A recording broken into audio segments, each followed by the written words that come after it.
In Flanders fields the poppies blow, between the crosses, row on row, that mark our place, and in the sky the larks still bravely singing fly.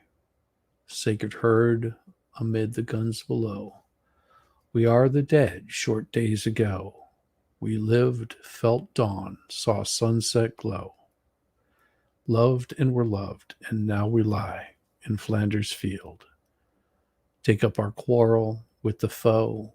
To you from failing hands we throw the torch, yours to hold it high. If ye break faith with us who die, we shall not sleep though poppies grow in Flanders field. Thank you. Hope everybody is doing well this wonderful Memorial Day weekend. Hello, hello, hello. Good to see you. Hello, Snafu. Wrong day. 11111. Okay. Interesting day. Hope everybody's having a wonderful, especially you, Snafu. Isaac Rosenberg is really good too. Yes, he is. No,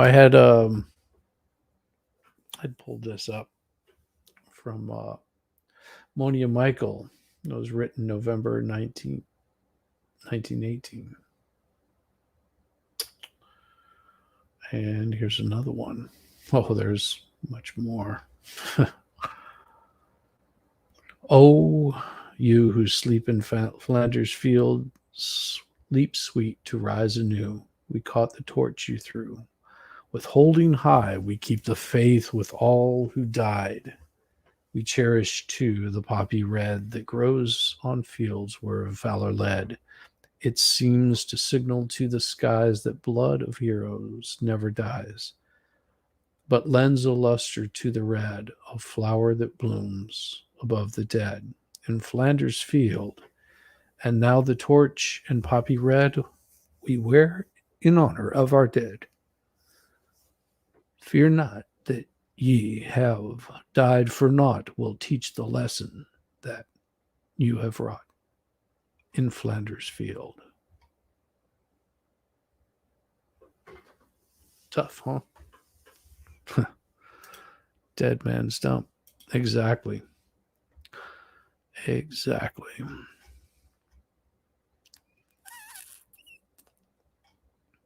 So, there's a reason why the poppy was a symbol of Memorial Day. Pretty crazy. In the war-torn battlefields of Europe, the common red field poppy was one of the first plants to reappear. Its seeds scattered in the wind and sat dormant in the ground only germinated when the ground was disturbed, as it was during the very brutal fighting of World War I. John McCrae, a Canadian soldier and physician, witnessed the war firsthand and was inspired to write the now famous poem in Flanders Field in 1915. He saw the poppies scattered throughout the battlefield surrounding his artillery position in Belgium. In November 1918, days before the official end of the war, an American professor named Mona Michael wrote her own poem, said, "We shall keep the faith," which was inspired by McCrae's in Flanders Field in her poem also.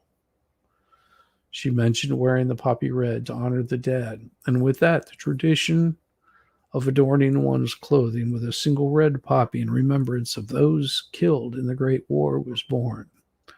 Miona herself came to be known and honored as the Poppy Lady.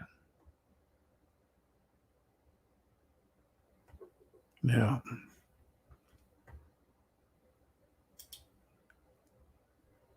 Only I have a son slain, except by mother. Died of grief for me. Mm. Yes.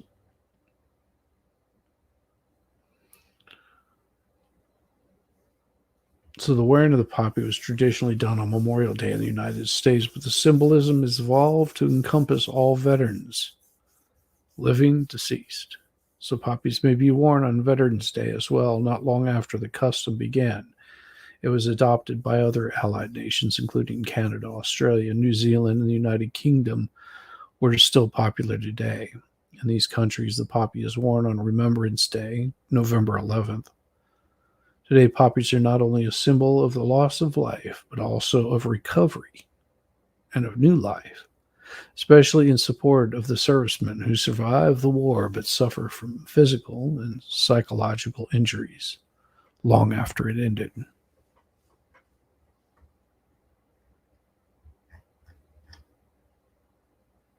Hmm. My name, my speech, myself I had forgot. My wife and children came, I knew them not. I died. My mother followed at her call, and on her bosom I remembered all. Hmm. Yes. But also, some other things to know is Memorial Day is also the unofficial start of summer for many Americans, although the season really begins with the summer solstice in the middle of June. So,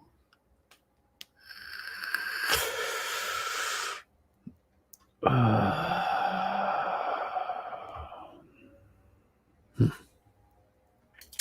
crazy. Crazy.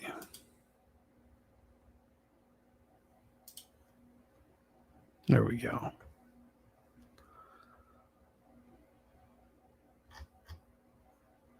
A few things that I did not know. So, flag etiquette on Memorial Day, it's very unique. At sunrise, flags are to be raised to full staff briskly, then lowered to half position, where they will remain until noon. Traditionally, on Memorial Day, volunteers often place small flags on each grave site in national cemeteries. A national moment of remembrance It takes place at 3 o'clock local time. Many organizations would be grateful for volunteers to place those flags.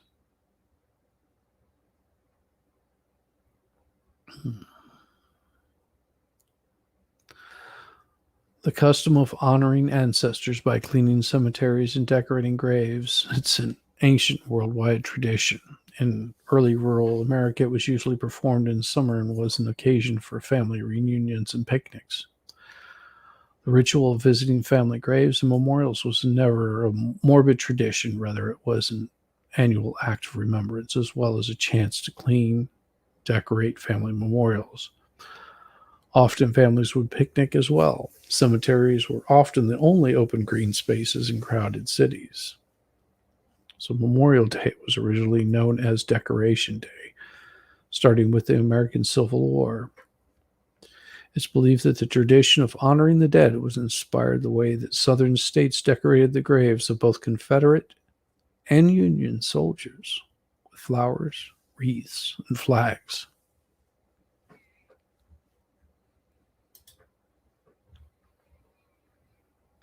Several cities and towns across the country lay claim as the first to observe Decoration Day. On May 5th, 1866, Waterloo, New York hosted its own community wide event in 1966, led to President Lyndon Johnson declaring the town as the birthplace of Decoration Day. Meanwhile, on May 5th, 1868, inspired by the suggestion, veteran Major John A. Logan, Commander-in-Chief of the Grand Army of the Republic, or a fraternal organization of Union Civil War veterans, issued a General Order Number 11, designating the 30th of May as the annual day of remembrance. And that idea caught on. The Civil War, America's need to honor its military dead became prominent as monuments were raised and ceremonies centered on the decoration of soldiers' graves were held in towns, cities throughout the nation. After World War I, Decoration Day included all fallen soldiers, not just those from the Civil War, and the term Memorial Day started being used. By World War II, Memorial Day became the term in more common usage across different states, adopting resolutions to make it an official holiday. Finally, in 1971, Memorial Day became a national holiday by an act of Congress. When the 1968 Uniform Monday Holiday Act took effect in 1971, a few federal holidays were moved to Monday to create a 3-day weekend. Memorial Day was set to occur on the last Monday in May.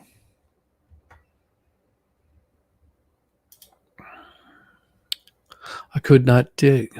I dared not rob. Therefore I lied to please the mob. Now all my lies are proved untrue, and I must face the men I slew.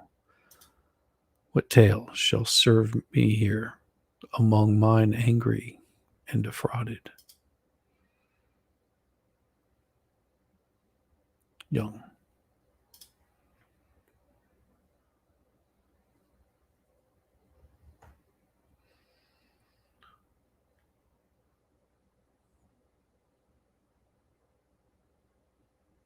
Mm-hmm.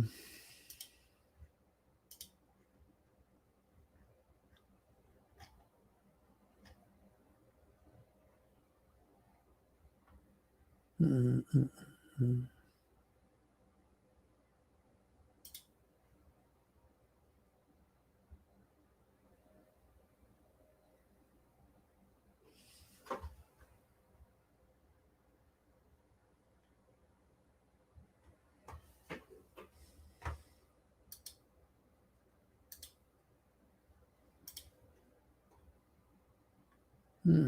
That's weird. I'm looking for something here.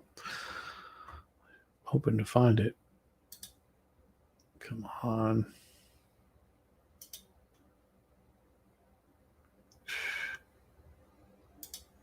Bastards. Thanks. Now I'm sad. No, you shouldn't be sad. You should be much, much happier. Celebrating life. This is all part of it.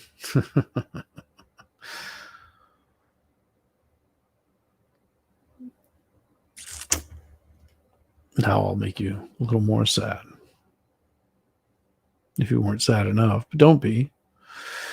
The wearing of poppy was traditionally done on Memorial Day in the United States, but the symbolism has evolved to encompass all veterans, living and deceased. So poppies may be worn on Veterans Day as well. Not long after this custom began, it was adopted by other allied nations, including Canada, Australia, New Zealand, and the United Kingdom. It is still popular today in these countries, and the poppy is worn on Remembrance Day. Today, poppies are not only the symbol of the loss of life, but also of recovery and new life, especially in support of the servicemen who survived the war, but suffered from physical, psychological injuries long after it ended. That's all you need to know right there. That should make you feel a little better, just a little bit.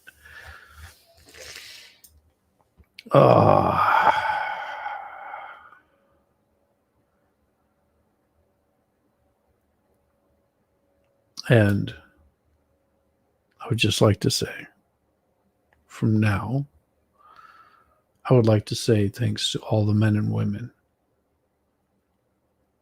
pay the ultimate price. We will always remember the sacrifices of our nation's heroes. We are deeply grateful. In remembering the fallen, we also honor their loved ones, spouses, fathers, mothers, sons, daughters, sisters, brothers, and friends. They're not proper words, but we do give gratitude each and every day for the precious gift that they have given to us.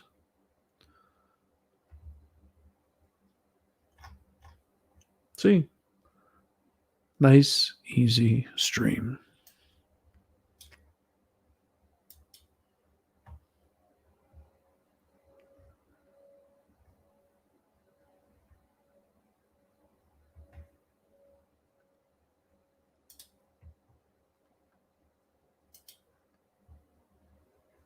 So I'm hoping that everybody's having a wonderful night tonight. Spend some time with your family. Spend some time outdoors. Spend some time enjoying life, enjoying your friends, your family. It's a wonderful place to be. An absolute wonderful place to be. Not worrying about the silliness of what's going on in the world. Not worrying about the craziness that might be happening on YouTube. It gives you a chance to reflect, to enjoy some time with friends, family, and see people that you may have not seen before. Raise a toast, have a drink, give a good smile to your neighbor. Hey, just Don, how you doing?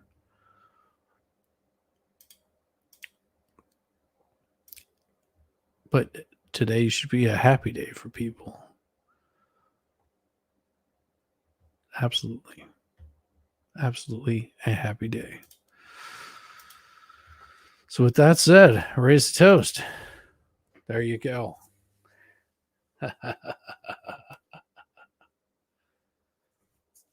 We should be having a wonderful day. I see I've got a few people over there in Rumble. Welcome, welcome.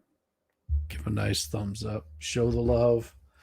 If you're not a subscriber, hell, become a subscriber. It doesn't take much to do. Just, subscribe, enjoy it. I do regular streams throughout the week. I figured out tonight I would probably do a short stream and then just sort of kick back and lurk and enjoy some other people's stream. Don't know where I'll go. I'll be somewhere.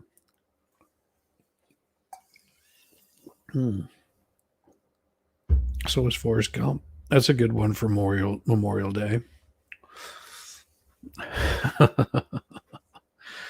just don't go watch him Saving Private Ryan. That one will break you down just a little bit. You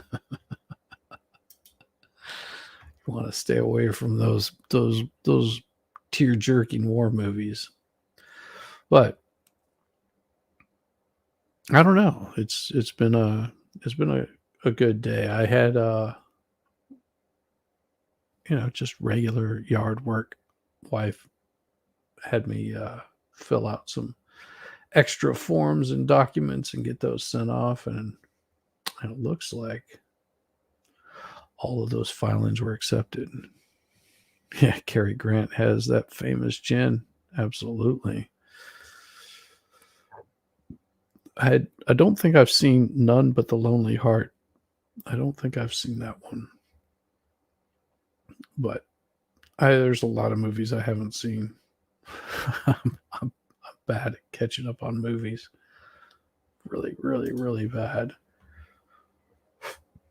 I have this propensity to miss out on things. It was released in 1944. Man, And oh man, 1944. I wasn't even a glimmer in my grandfather's eye in 1944. That's how it goes. That's how it goes. Let's see if we can find some pretty interesting stuff here. I was scrolling through a bunch of let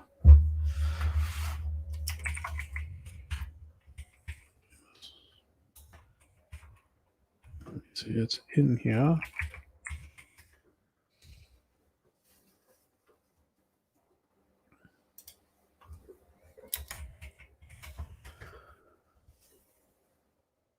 Let's see.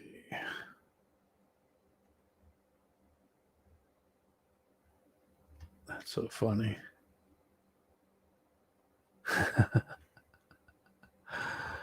Oh, this is so bad.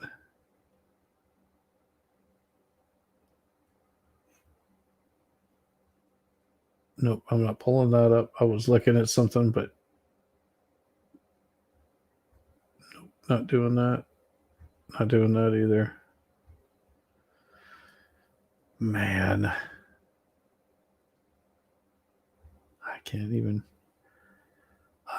even begin to show some of these things that I wanted to pull up.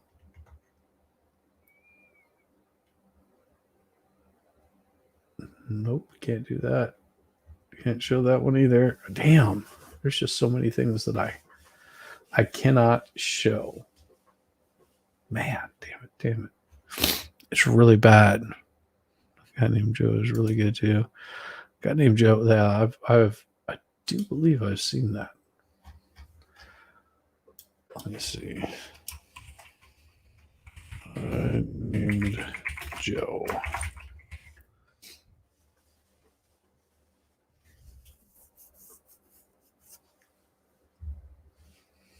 Yes. Yes, I have seen that. So what I'll do is I'm gonna pull it up and let's see. Let's see. Stop. Stop. Damn it. I hate whenever it does that. All right, here we go. Present. Share screen.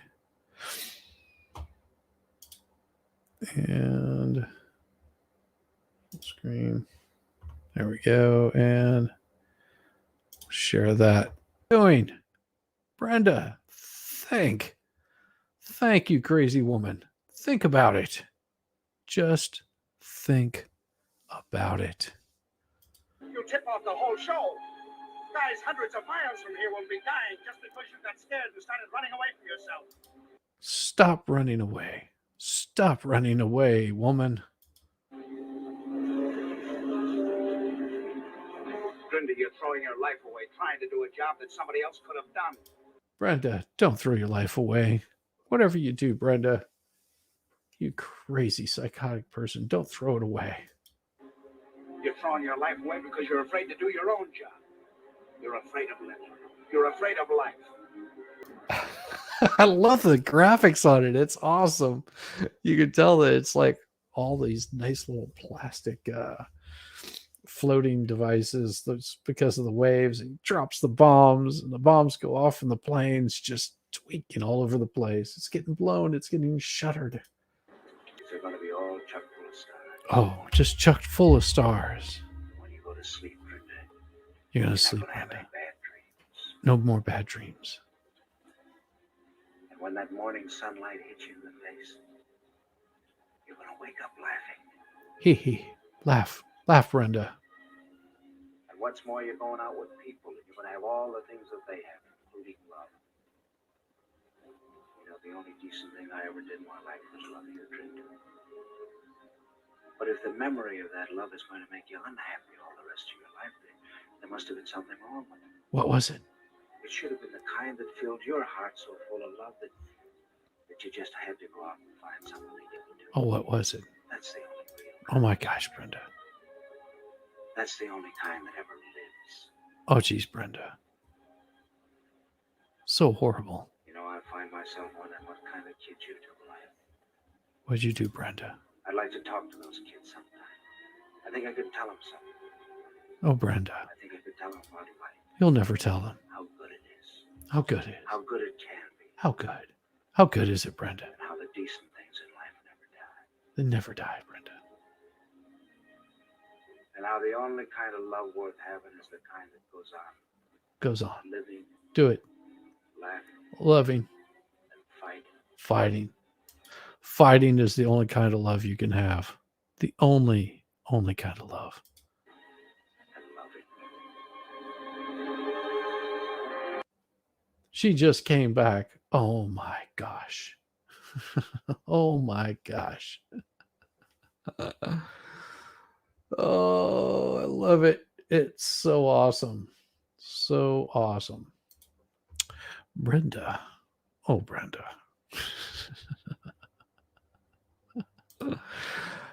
Well, everybody, it is a Friday night.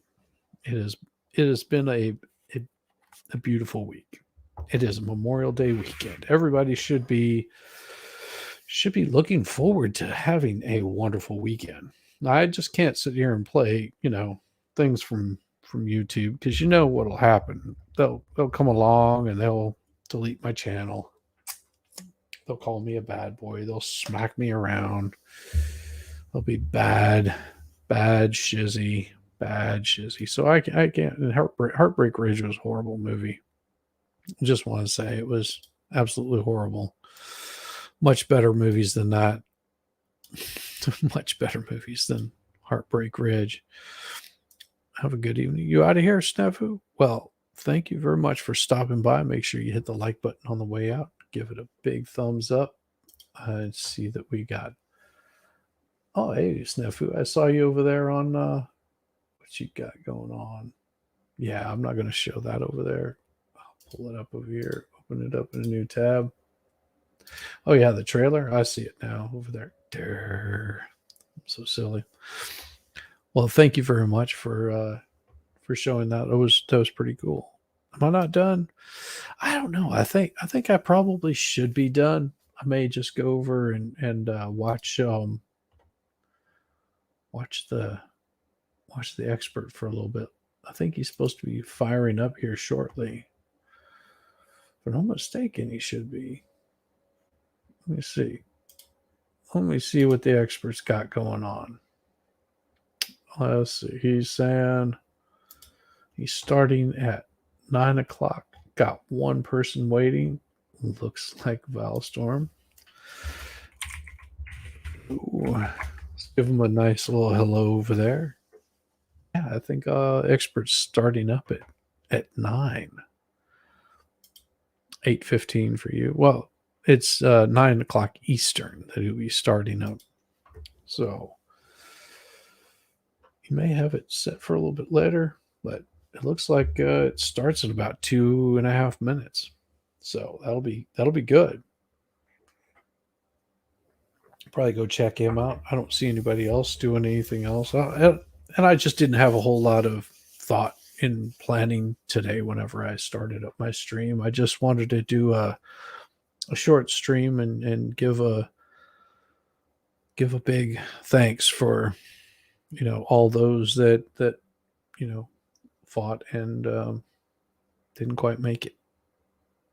That's a tough place to be in. But this weekend he changed. No, I'm looking at it and I'll show it here. Let me do it. I will present share screen, and right there. See, looking at it right there. Right there, it says it starts in 1 minute and 35 seconds. Hey, Grim. What's up, brother?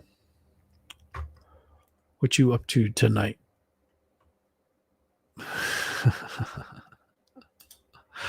What are you doing tonight, Grim?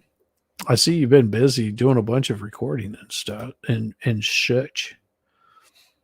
It looks like you're even over there hanging out in the chat over there for the music bot.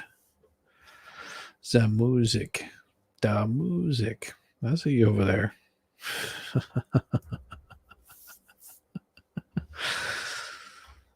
It's all right. It's all right. No, there was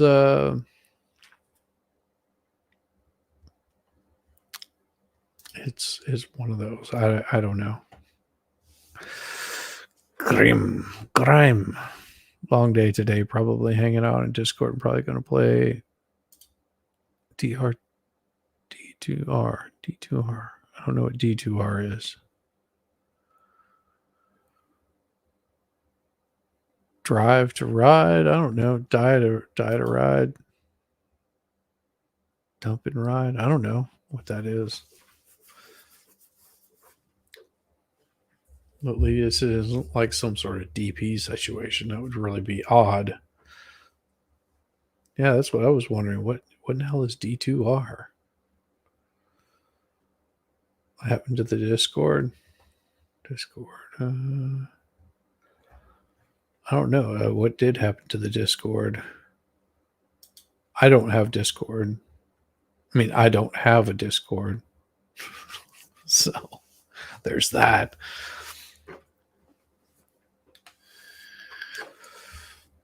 Oh, look at there. Everybody's starting to pile in.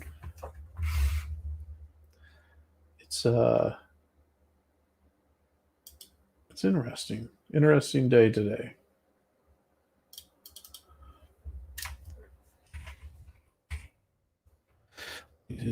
Everybody's saying hello.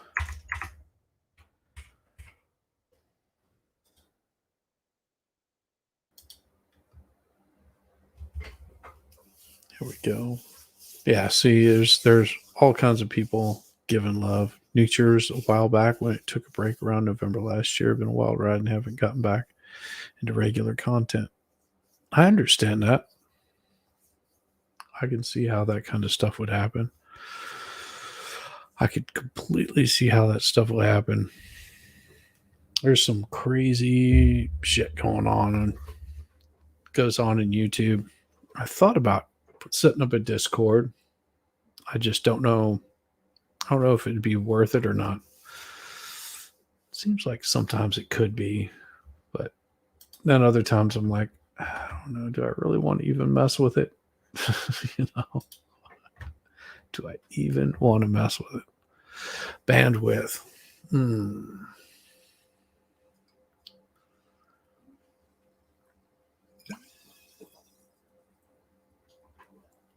I don't know. I don't know. I guess it could be a good thing. But you know, I'm silly like that.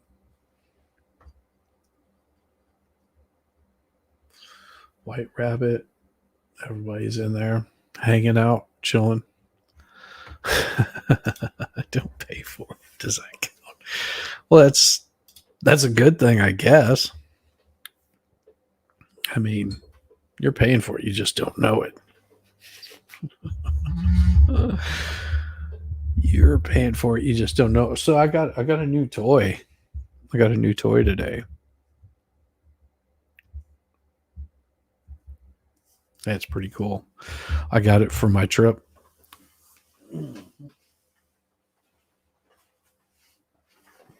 I'll show you guys. It's pretty cool. Pretty cool. Got it for my Italy trip. So looks like a sex toy, but it's not. It's actually a gimbal. So I got a gimbal for my trip. You little bastard. Stop acting fool. It's being a real pain in the butt.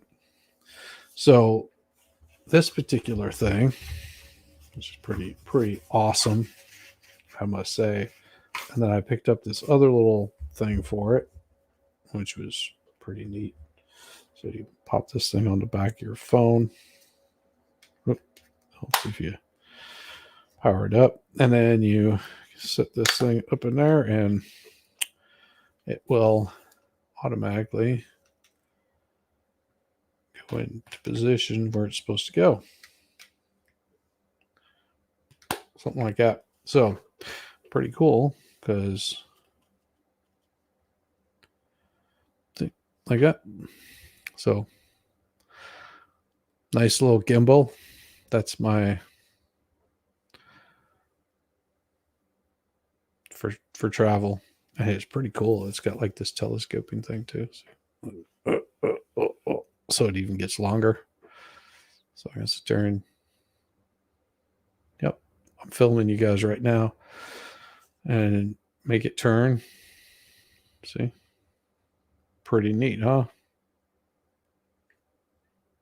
Pretty damn neat.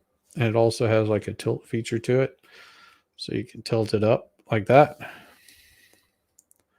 See, pretty cool. Gets longer. Yes, it does get longer. But it's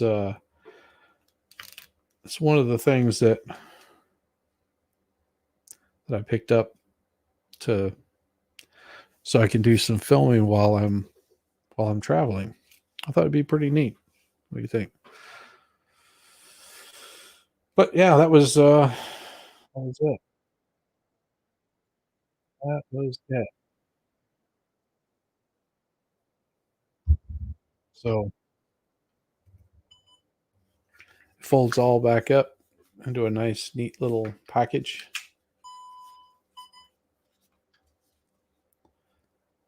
It's done, out of the way. Tiny little gimbal. Need to toss that bit clip and review ad for you, make it all nice and meme like. Toss that bit clip and review and ad for you. Cool. Yes. Well, I may not be on, but I'll be hanging out in the chat. So yeah.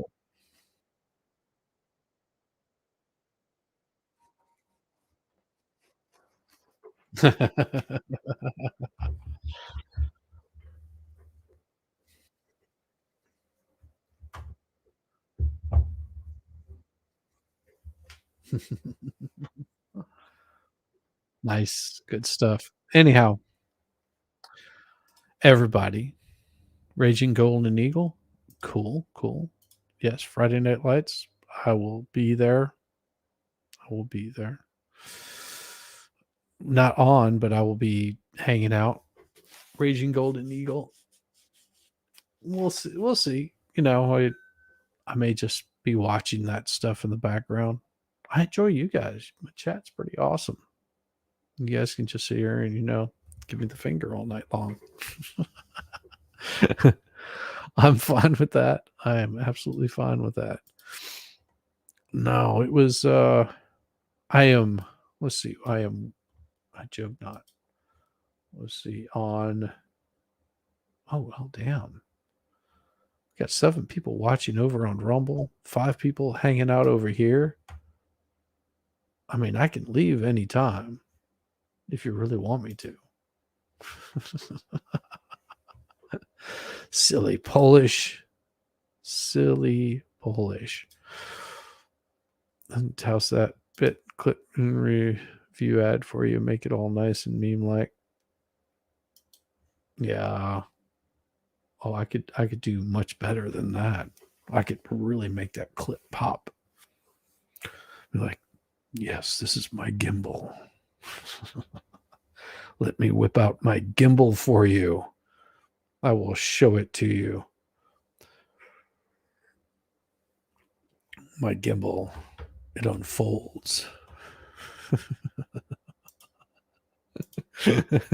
Oh my God, this meme edit. I'm sorry, Shissy. Lord have mercy on my soul. Oh, yeah, I'm checking it out over there. Just on. Well, I knew Just On would be over there. Let's see what they got.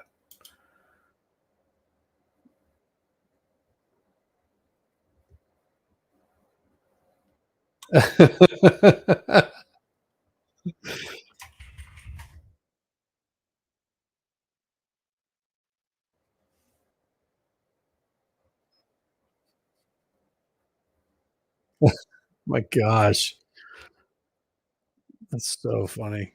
Gimbal me this, gimbal me that, gimbal that.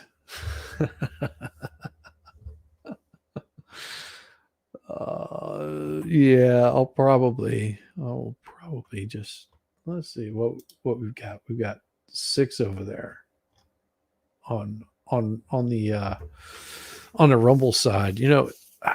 Amazing enough. Last time I looked, no, I could be wrong. It might have dropped off again, but I am at 199 subs. One more, one more sub, and I hit that short bit of 200, which doesn't even put me halfway there. Probably not going to get monetized this year. I guess I need to come up with some better content.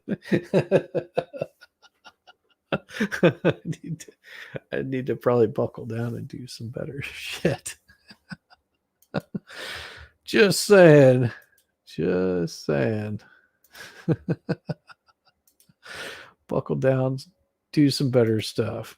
I don't know. I'm enjoying what I'm doing, even if other people don't enjoy it. I still enjoy what I'm doing.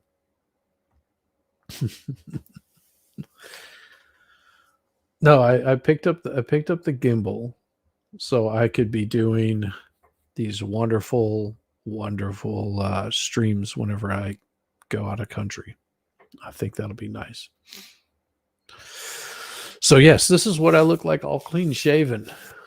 Got the double chin hanging, all the loose saggy skin that you notice. No, I was talking with my wife, and I actually had been thinking about getting it, shaving it off because as it gets hotter in the summer, I tan really, really well. And I was like, maybe, maybe I shave it off for the summer, and that way I can get it all tanned up, and I don't look so odd like halfway through the summer. Yeah, that's sort of the goal. Sort of the goal.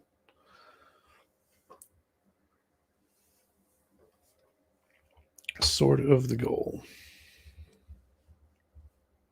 But I've been enjoying doing my streams quite a bit. Actually, it's been good. Been very good. Damn, already. Love it. Love it. Well, everybody, watch the stream from the beginning. Seriously, watch it from the beginning. Go back. It's a short stream. It's not even an hour long. Not even an hour long. Watch it from the very beginning. And know that this is going to be a good year for everybody. Oh, sorry to hear that. Looks like Cool Frog canceled his show tonight. That's bad. That is bad. That is really bad. Anyhow, what I'm going to do is I am going to kick this thing out of here. I'm going to say goodnight to everybody. I'll be hanging out. Man, damn it. There's 10 watching over on Rumble. What would you guys like to talk about? I mean, I no Rumble doesn't show any chat for me. I've got one person, which was the wonderful Snafu that came over there and gave me a link to a movie. Maybe I'll just kick this bad boy over to Rumble. Just go straight over there. How did all 12 of you people feel about that? Do you want to see just the Rumble portion going over to Rumble? Tell me more about the gimbal. Tell me more about it. Well, it's telescoping. You pull on it, it gets longer.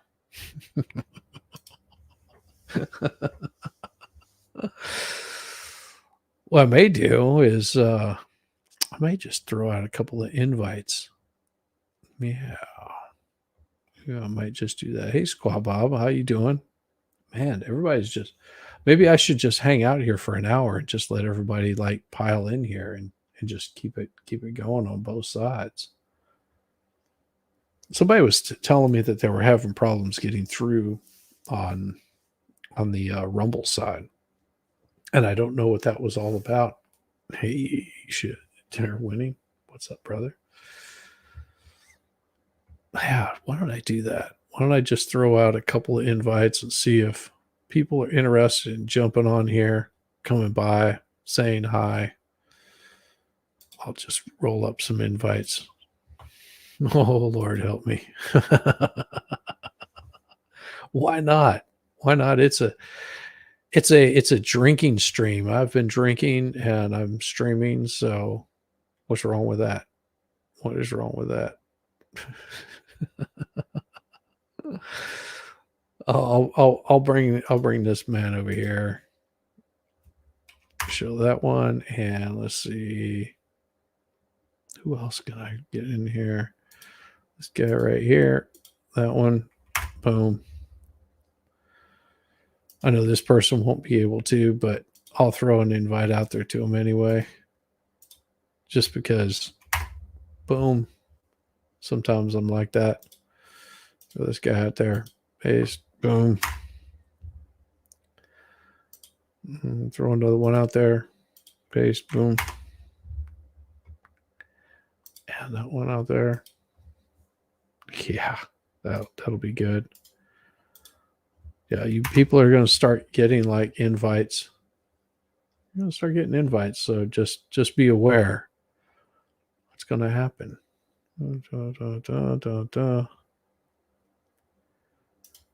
Yeah, throw this one out there, and this one. There we go. Just making the rounds of throwing people under the bus as much as possible. And of course, one of my favorites here, because I told her that I would. Let's see who else we got. There we go. Oh, and that should be enough for now. We'll see if any party at Shizzy's. Yeah, there's a party happening over here. We'll have a little bit of fun. Let's see.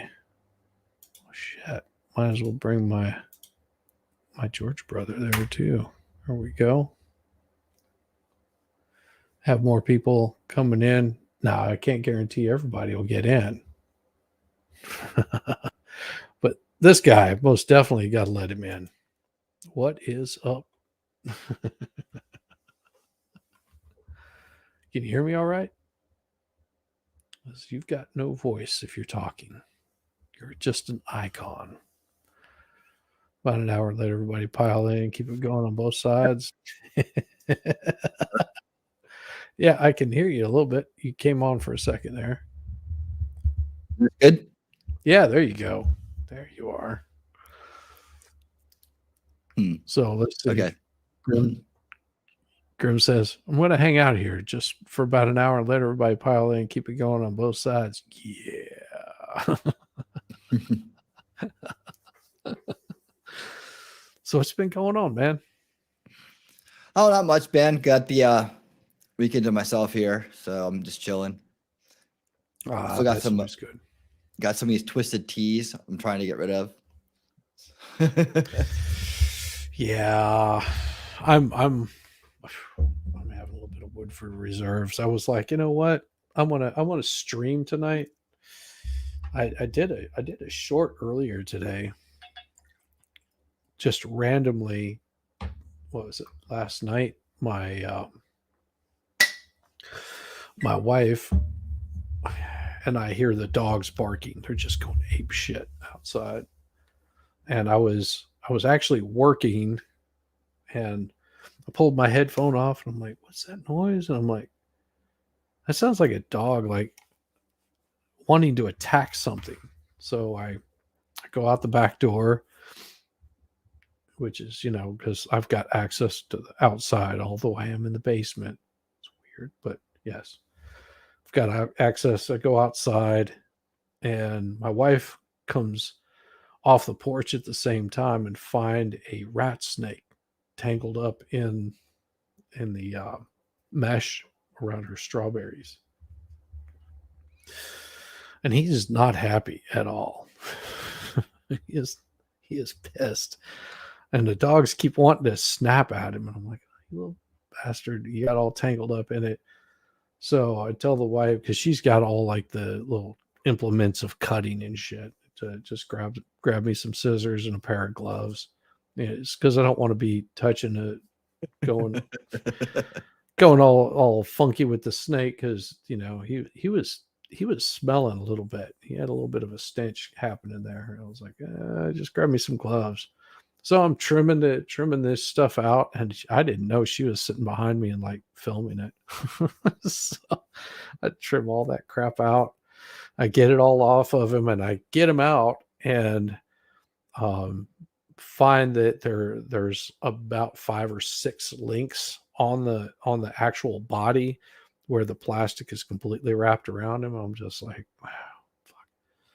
And I can't get the scissors in close enough without hurting him. So I had my wife go and get some, like, I guess she has some like little clippers or whatever, toenail clippers or something, like little scissors. And she brings those out. I was like, I'll hold him in and sort of curve his body up if you can just clip that stuff. So she clipped them all off. And then I carried him over to the, another spot in the backyard and set him down. And he's just looking at me like, got that head bobbing the tail, just the tongue popping out.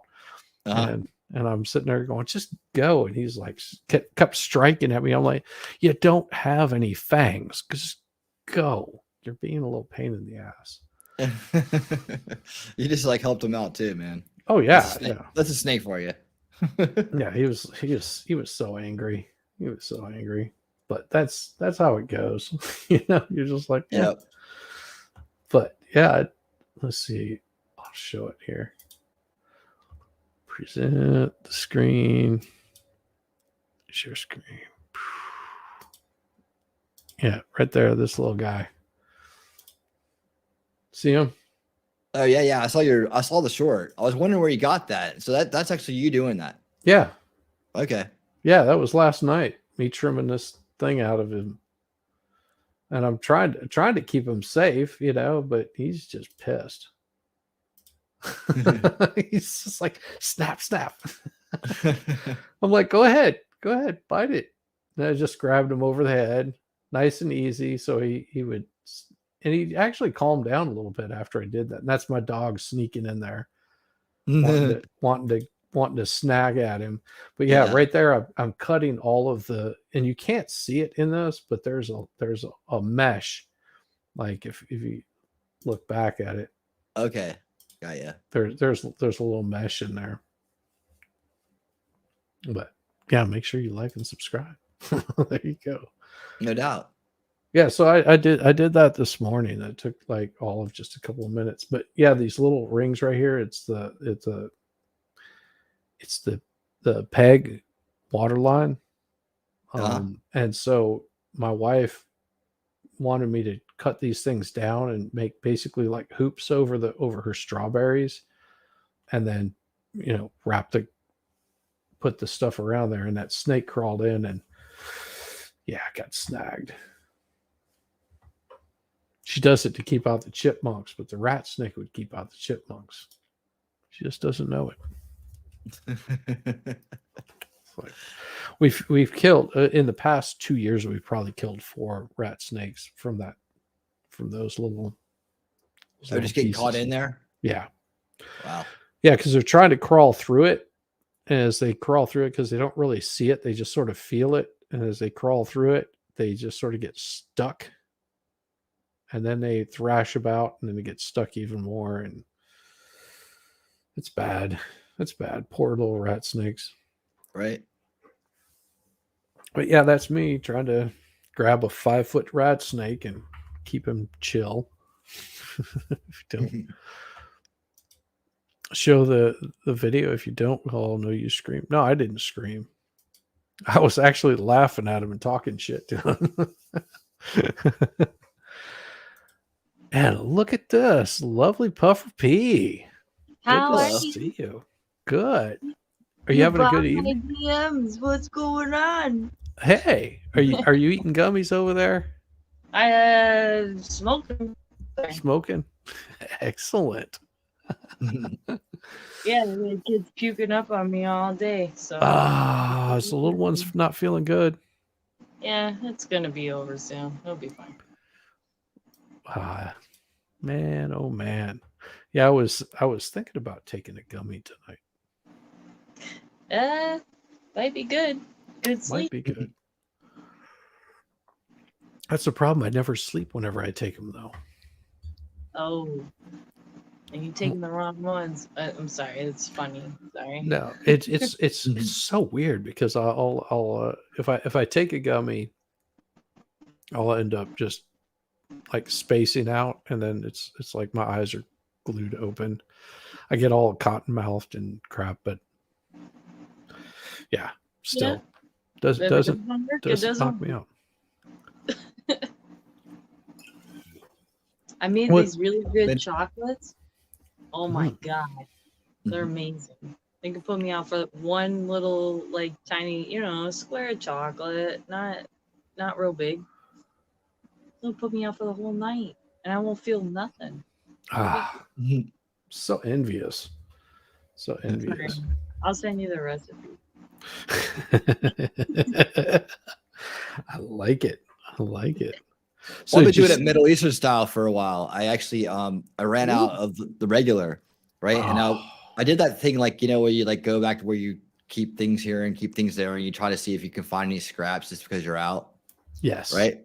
So I went down there and I went through that kind of routine, and I found this box like way back on in the back there, and I pulled it out and had a bunch of old stuff in it. I was like looking around, and I was like, "There's this jar in there."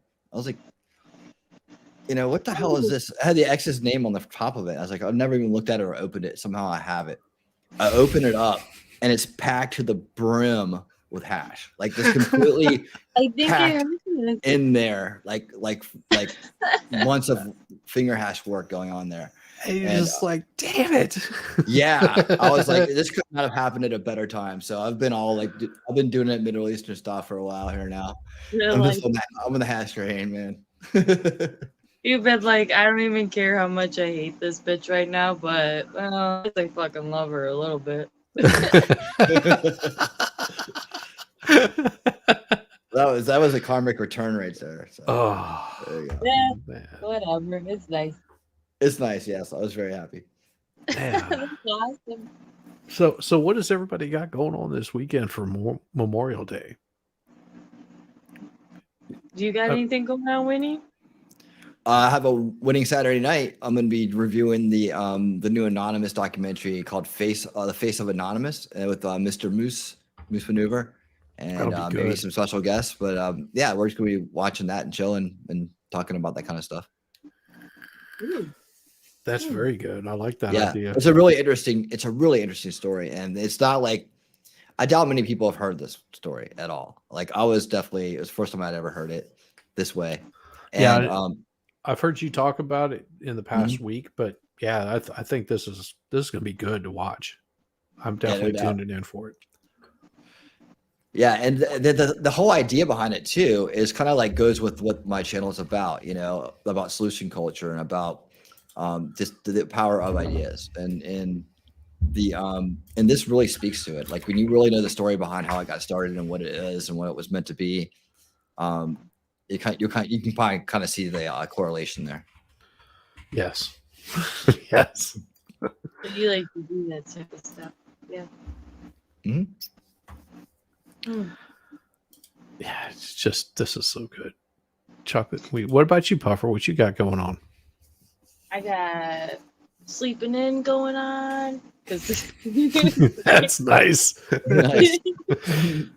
Yeah, they don't like it. The kids are away up north with my grandmother. Well, not my grandmother, my mother. Their grandmother. Now you I was see like, that dang, you really started young. Oh, yeah. Well, they're up north, and I'm going to sleep in tomorrow, and then I'm going to Home Depot for totes, and I'm going to pack up unnecessary clothes and, you know, do stuff around the house type of crap. Yeah. Yeah, we all got a little bit of that going on. I'm smoking a brisket tomorrow. Ooh, I'd rather be doing that than trying to like pack up to move all my shit, man. Well, I throw it on there. It's going to smoke for several hours. So tomorrow I need to be smoking a brisket while I do this, so I have a Yeah. little. Yeah, start early. There Depends you on go. the size of the brisket. I just got like a 5-pound brisket. Once I trim the fat off, it might be 4.5 pounds. So it'll Mm. smoke pretty quick. And yeah, I'll just basically throw that bad boy up there, and that's it. Just be You do that pretty doing often. work. Yeah. Oh God, yes. I would smoke every meal if I could. Really? Yeah. Do some ribs, do some pork butt. Throw some steaks up there. Okay, this is taking it too far. It's too far. Right? We know Yeah. what it feels like, huh? Well, no, it's just it's enjoyable to be able to cook some decent food. Yeah.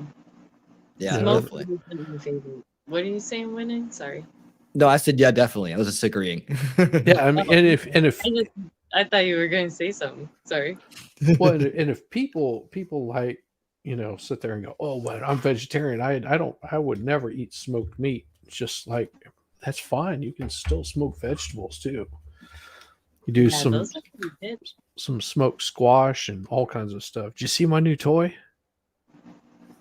Oh, the jet, the yeah.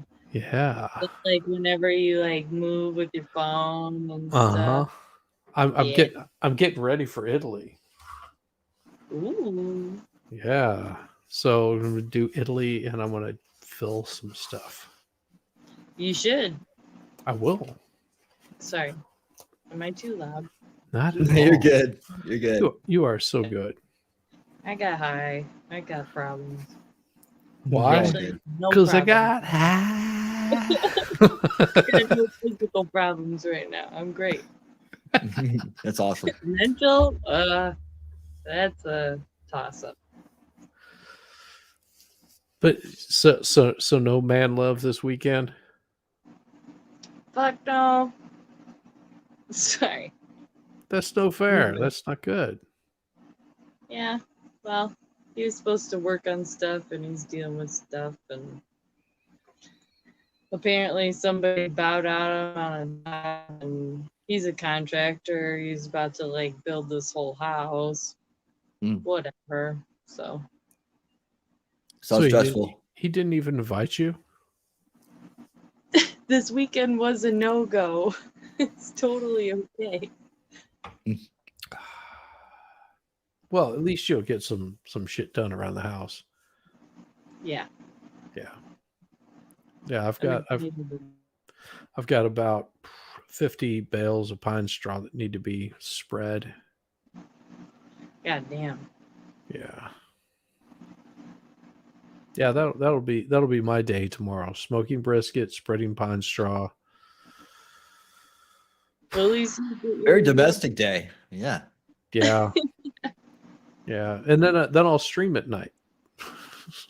What the hell? No, you go to bed. You get a full Why? belly. You go to bed. No. I gotta get these streams up and happening. Oh, I'm sorry. I mean, I did do let's see. I did I worked all morning then stream that night, and I'd stream the day before, I think. Yeah, I streamed the day before, and then I was up late, and then I took it over on Rumble, and I streamed for a while longer over there. It was Rumble only, and then I jumped over on Winnings. Was just like, hey, what's up? He was just like, hey, you want in? I was like, yeah, sure, why not? Yeah, that I finished up at 3 o'clock in the morning, and then got back up at 5:45, and worked a full day, and then streamed that night. Oh no, I didn't stream that night. No, I didn't. I was like done. My brain was cooked. So here's you find forgotten stash, Puffer. Look at that. I can't read it. Grim says, here's to you finding your forgotten stash, Puffer P. My stash? Mm-hmm. What does that mean? Does that mean a mustache? No. No, that wasn't me. That was Winning. Winning found the forgotten stash. But Yes. I found forgotten stashes before. Yes. Everybody should find forgotten he can hear it. He can hear Steve for that. That's totally cool.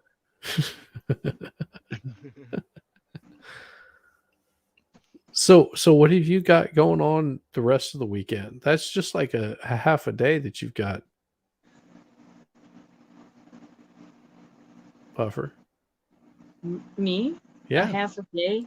Yeah. I've got like sleeping in, and then the other half of my day is getting shit done. And then the kids come home at like 12 o'clock on Sunday, which I'm going to sleep in again. There will be no kids. I don't have to do shit half the time. I just got to go to Home Depot and get those fucking totes. Oh, sorry. Yeah, that's what I'm saying. You got like half a day of like loading up totes and taking stuff to Goodwill. Yeah, or just burning it. That works too. Save you on totes. It'll be fun. Talking about coming across. Hey, Cool Frog. So I'm talking about coming across hidden chocolates or something when you're deep cleaning. What the hell is a forgotten stash? It's about that mustache that you forgot that you had, and you're just like, oh, maybe I need to trim that. Don't eat hidden chocolate. Man. God, really, don't do that. True story. Highly problematic. True story. I had been dating my wife. This is before we got married. We'd been dating for maybe about 2 weeks. And one of her friends, or like high school friends, was getting married. And they were having like their little bachelorette party at my sleeping in because kids are there. Explain why that's a thing, Puffer. Yes, I know. I understand. The kids will keep you going. So I told my wife, I said, I'll tell you what, I'll come over for all the girls because they're probably going to be hungover as shit. I'll cook them all breakfast because I can cook like a mofo.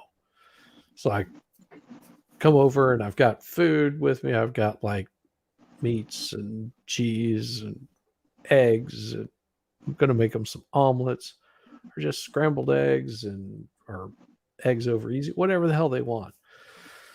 I've got bread. I'm like, I can make pancakes, whatever you want. And of course, the bride to be panics and like sort of freaks out. And my wife tells me, she's a little embarrassed because she hasn't shaved her mustache. What? Long way to get there. This isn't real. Serious. I guess it's some hereditary thing in her family where like even the women like get like the like beard, little whiskers and stuff. I was like, oh, that's pretty cool. I mean, it's not a turn on for me or anything, but that's pretty cool.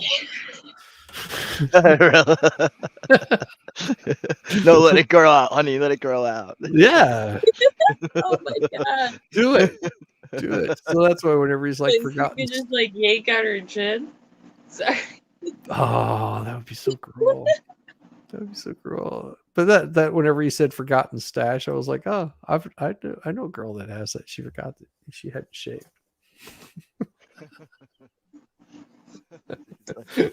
At the wedding too, at the pictures, like you got that like airbrush the mustache out.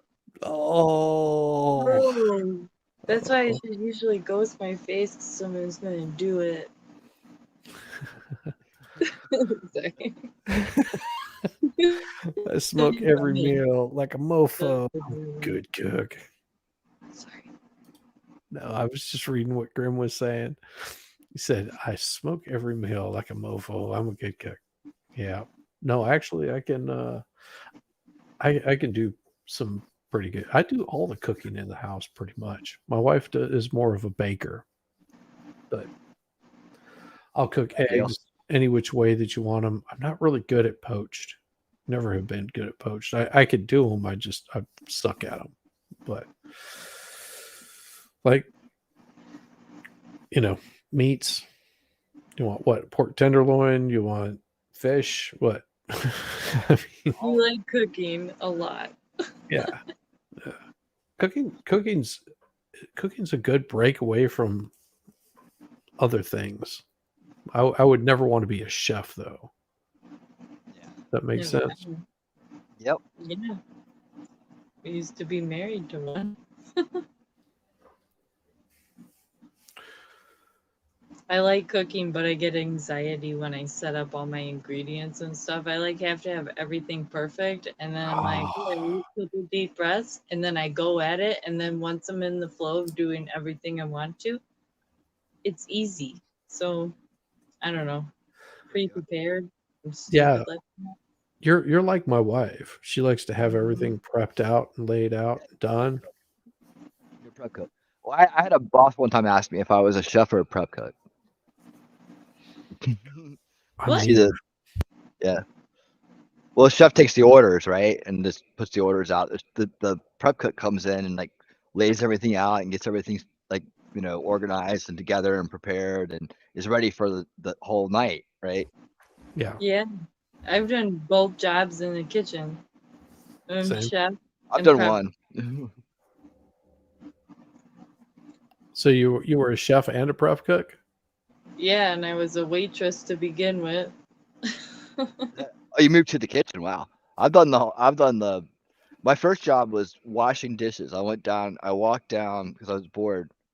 I walked down to a local like crab house and I went in and asked for a job, and it was like run by these really great, awesome Greek people, and they're like, "Oh yeah, come on in," because they appreciate the fact that I was young, I guess, and wanted to work.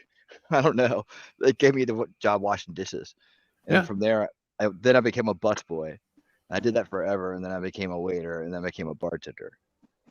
I did the whole climb. Wow.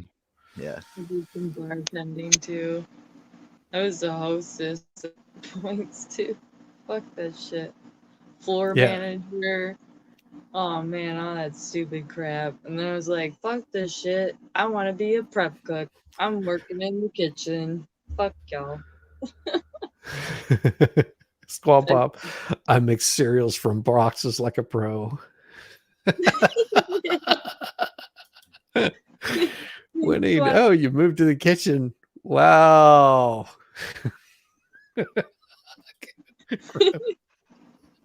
It was funny. It was super little. No, that's a big jump, man. It's a different culture. It really is. Yeah. It really Yeah. is. Yeah. I went from, let's see, I worked in an IHOP for like 2 or 3 weeks, and I basically told them to go fuck themselves. I couldn't imagine. It was the worst fucking job I ever worked in. I did wait tables for a period of time in New Mexico, but yeah, whenever I went on tour, because you're not making any money, you're sitting in a city, you're just waiting on some gigs to come up. And I was like, I've got to get some money in my pocket. So I go and I work at this IHOP. I don't even think I got a paycheck. I was just like, fuck you guys, you're horrible. And they were just like, oh, we need you to like scrub these little things with a toothbrush. I was like, what am I, fucking maintenance man here? Fuck off. It was horrible. I think it was maybe 2 days I worked there. I want to grandize it, say it was 2 weeks, but it's probably just like 2 days.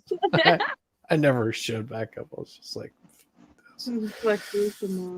I got a couple of free meals. I didn't care. Just like, whatever.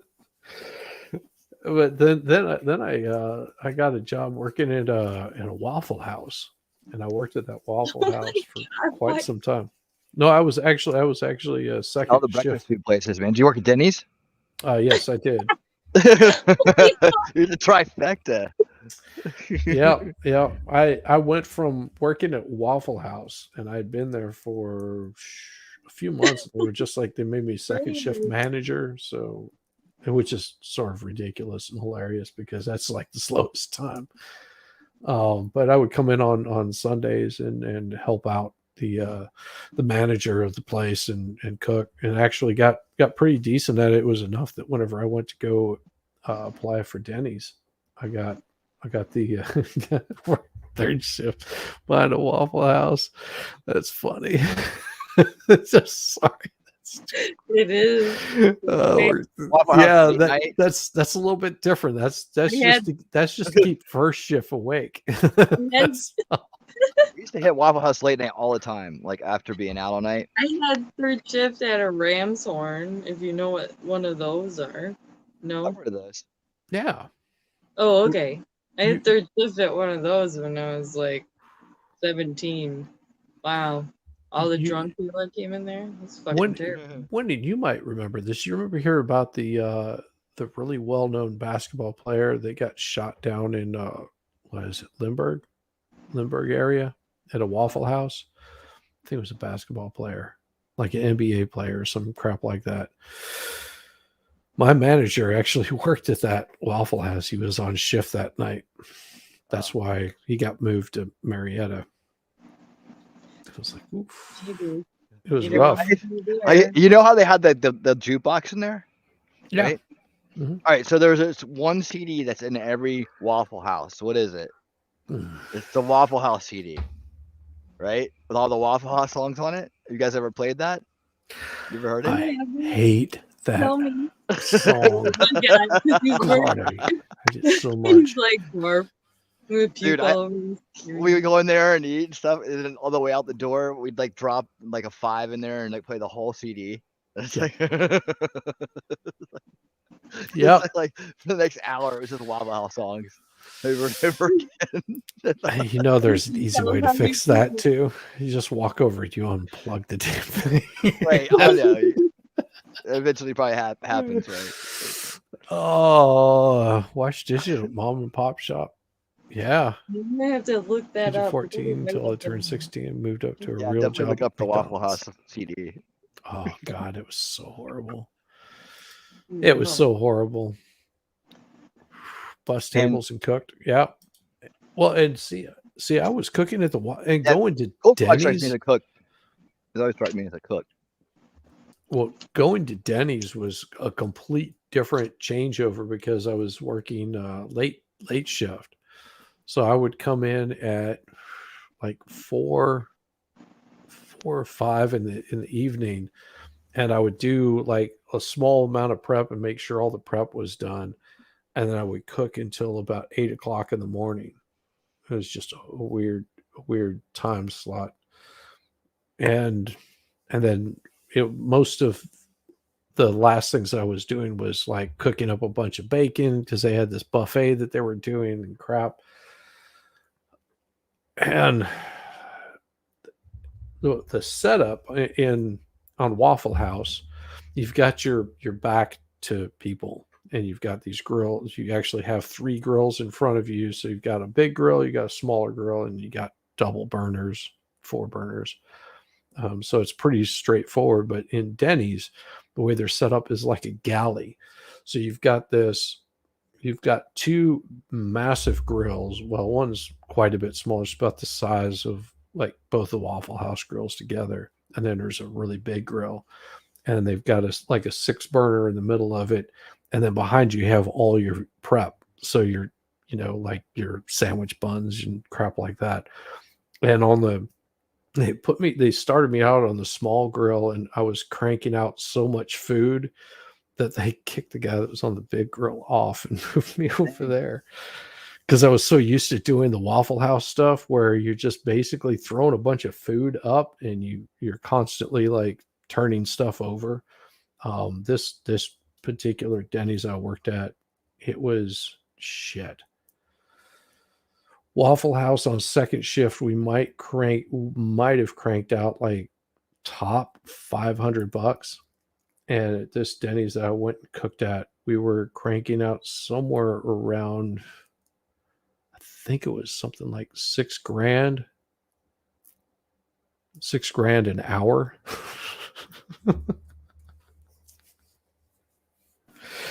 I would go through. Jesus. Oh yeah, no, it was. I would go through probably about 5 gallons of water a night. And the 'Cause waitresses made bank. Oh God, yes, because it was. There was 1, 2, 3, 4 dining rooms in that place, and then it had like a bar where like a low counter where people could come up and sit, and yeah, it was insane busy, just from start to finish. I mean, and I would every time the waitresses would come by there, it's just like I'd take one of those shake cups, you do your omelets in them and stuff like that. I'd set that up there, and they would go, they would just automatically throw ice in there and some water. And I told them to stop putting the ice in there because it wouldn't stay in long enough. Hey, how's it going, Susan? Suzanne Pufferby. She's saying hello to everybody. Nice. Hey, Suzanne. Welcome. Suzanne, hi. Yeah, good to see you. Yeah, that was just so insane, the amount of crap that I was doing at that Denny's. I only got hired on because I knew how to actually make an omelet. I'm there. Serious. like the district manager came in and he because my brother-in-law was the manager of the place, so he couldn't hire me. Well, he was one of the managers. They had like three managers, like a day shift, mid shift, and a night shift, and he couldn't hire me, so they had to wait for district to come in. And this guy comes in, sits down.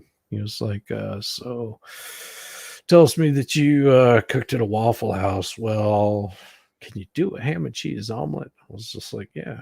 Well, we'll make me one. I was like, okay. He goes, and make me some eggs over easy. I was like, okay. Make him some eggs over easy. Made him an omelet. Came back out. He was just like, all right, we're hiring you. Serious. And delicious. It's like, Oh yeah. Yeah. thanks for breakfast. Well, and while I was, before I got hired on there, because I had like this waiting period because the district manager only came in that area like once every couple of months or some crap like that.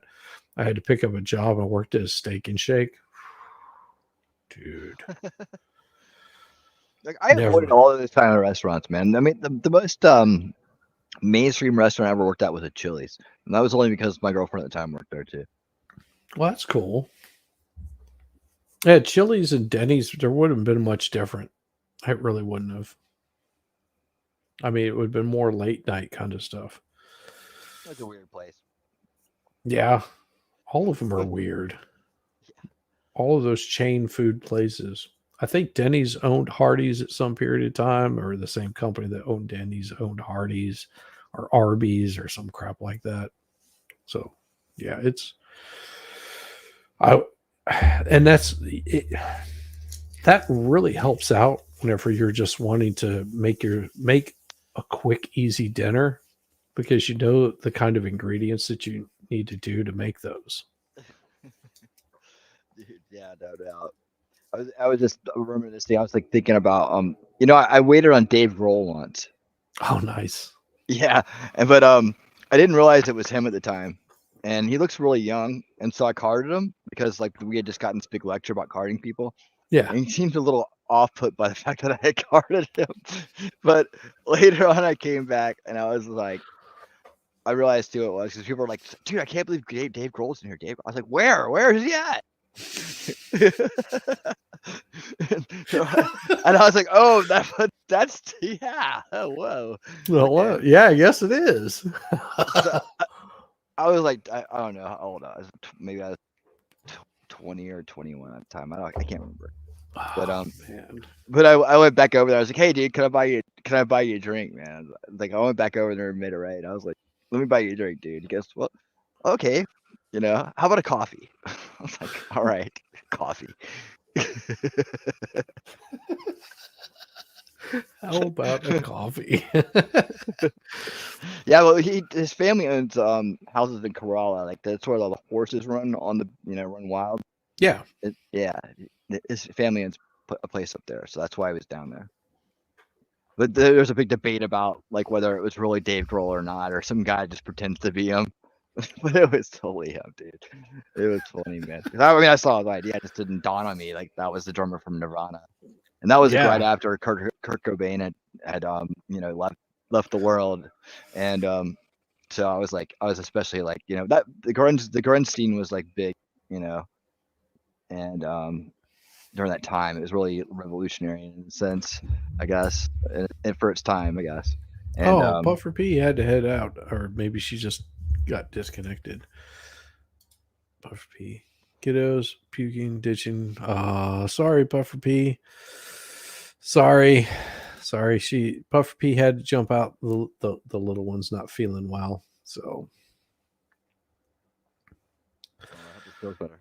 well, hopefully she gets some rest. No fun. No fun. We start talking about food and everybody starts puking. I know, man. I'm like ready. I'm ready to make the call, like to Outback. That is. I'm debating whether to do it tonight or tomorrow night. What are we Get going my to be making a call to Outback for? get my weekly porterhouse steak with a salad and Oh, seasoned steamed broccoli. One of the best things that I've had in quite a long time is the smoked salmon from Ruth Chris. Mm. I mean, it's a steakhouse, Yeah. but their salmon, dude, it is so worth it. Hey, what was the name of that place? In I bet, man. I bet the Ruth Chris has great stuff, man. Yeah. Oh yeah, Atlanta has a lot of great steakhouses. yes. They got Fogo de Chao, which is the Brazilian steakhouse. I haven't been there. Well, let's put it this way: it costs like $100 just to come in there. Oh dang! But if you buy any drinks, it'll cost you extra.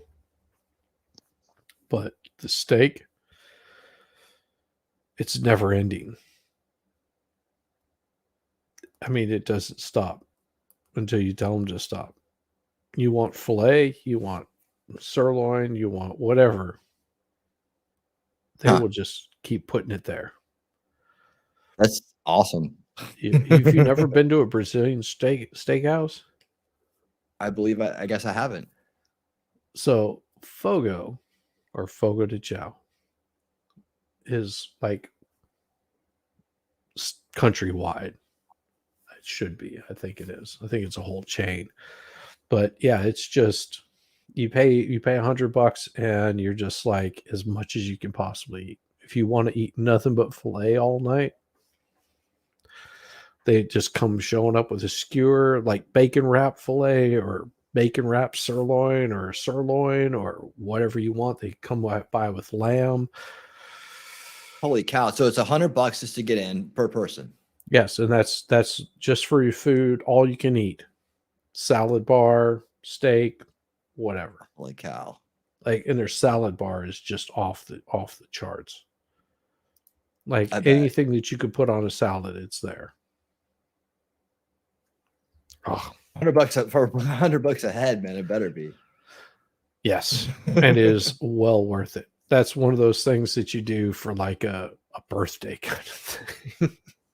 I think I'll do that my next birthday. My wife will say, "What do you want to do for your birthday?" I want to go to Fogo. No doubt, man. Whoa. Yeah, it's awesome, and literally, I have never been in a meat coma except going to Fogo. Yeah, I would go nuts. No, it's.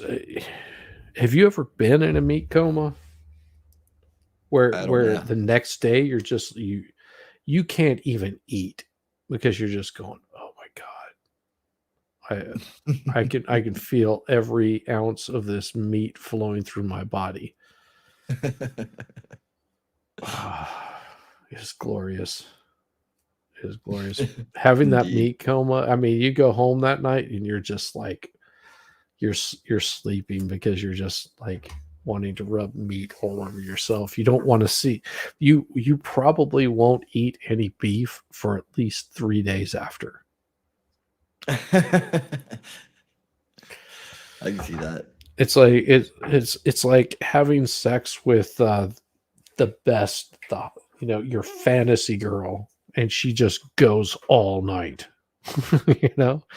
Does not stop. It's like, that was awesome. That was great. That was the best ever. But I just it's sore right now. Don't touch it. Kind of attitude. Don't even look at it. Yeah. that's about what it is. Anyhow. So yeah, Fogo's really good. So you were saying steakhouses in Atlanta. Yeah.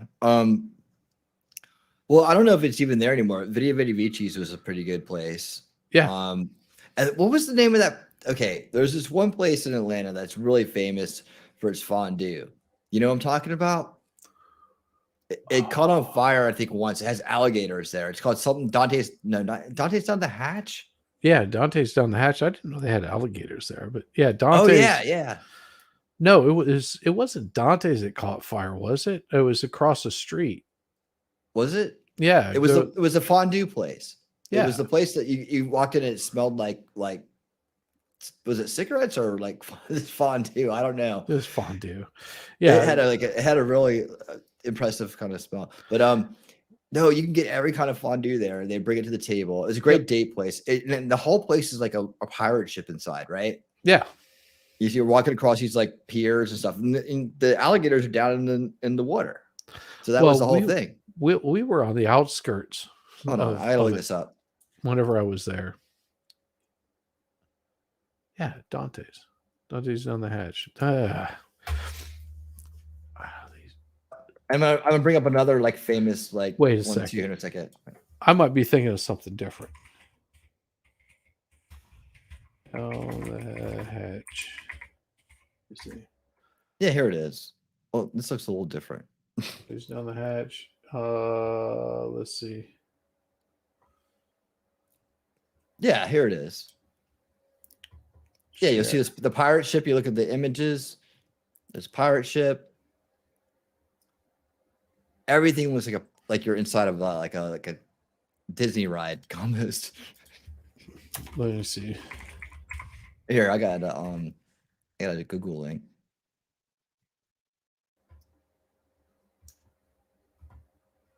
Let me see. I just want to see what the. Okay, this is not where I'm thinking of. Okay, so Dante's. You know the place, right? Yeah, Dante's, which is no longer there anymore. Yeah, I can see it closed. demolished. So Dante's used to be the Cavern. Back whenever I first moved here to Georgia. I'm looking because I know exactly where this is at. That's a shame it's not around anymore. That place was cool. What, the Cavern? No, the Dante's Down the Hatch. Well, they permanently closed. I'm looking because Whenever I first moved here, um, I went to this little place. It was called the Cavern, and I'm thinking it was. Let's see, the Cavern. The Cavern.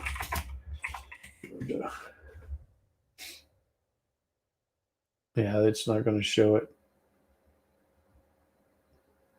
Cavern Bar. Okay, here's another place for you. Mexico City. Have you ever been to Mexico City?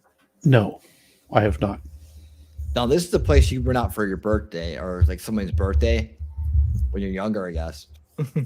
And it basically, you go in there and they serve it all. They serve all the food out, right?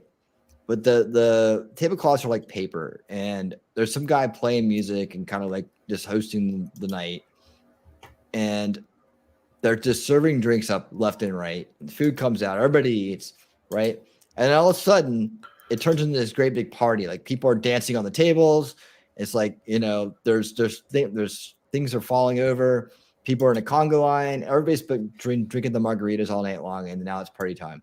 So the whole place turns into this giant party. Right? Girls are flashing. You know, the guys giving out beads that was up there hosting the thing, taking pictures. That's what I remember of it. That's about right. I mean, that's like, from what I understand, that's what Brazilian nightclubs are like too. You know, where it just turns into carnival. That's how like it was when I went over to Greece. When I went to Greece, I went to the island. I went to Poros, Nice. and a friend sent me down to this place. He goes, "Here, take this card and go down to this place and hang out. I'll be down there later." I was like, "All right." So I went down to this bar. It's like an open air bar, tables, you know, nice big bar around there. You kind of step up to it and you sit on a stool. It's got this nice view of the marina, like where the flying dolphins come in and drop people off, and they got the pier, and it's really scenic, right? I'm sitting there and I give him the card, and he reads it and he comes over and he gives me this shot. Like, all right, so I just sit there and hang out. I'm just drinking, talking to people, you know, having a good old time. And it gets to be nightfall, and a friend shows up and he's like, "Oh yeah, hey," and he talks to the bartender. He gets a bottle of like Stoli and these 2 cartons of mixer and a bucket of ice. He goes, "Come on, follow me." And so we go back over to this booth, and we're just sitting there mixing our own drinks all night long. Like, it's amazing. It was like that's why I came back to trying to like replicate that drink everywhere I went, and finally I defaulted to like Sprite, vodka, and lemon, and that was the closest I could get. Damn. You know, but yeah, it's a vodka lemon. We drink those all night long. Well, okay, as we're up there making our drinks and hanging out and having a good time, right? All of a sudden, they start pulling the tables out of the way. They start laying down plastic and all kinds of weird stuff. I'm like, what the hell's going on? This guy comes rolling in with some records under his arm, sets up. All of a sudden, there's a DJ booth there, and like before you know it, there's a big dance party going on with like mainly like 90s kind of American music, but it's played to a dance beat. There's a lot of that. So I feel right in. Yeah, but like fire. Yeah. You know? Exactly. And all the Greek people are like, yeah, woo. Yeah, it was fun. It was a party. I couldn't believe it. It turned into a party right in front of my eyes. From a bar to a nightclub. Well, and that's not uncommon. I mean, there's a little place in Decatur that during the day it's sort of nondescript and you just sort of have to be in the know, but they do like a Mexican buffet that's like $8. Go in there and it's everybody sort of has their wares kind of thing. They'll have like chipula, enchiladas, tacos, burritos, I can't remember with chimichanga, whatever. They got it all there.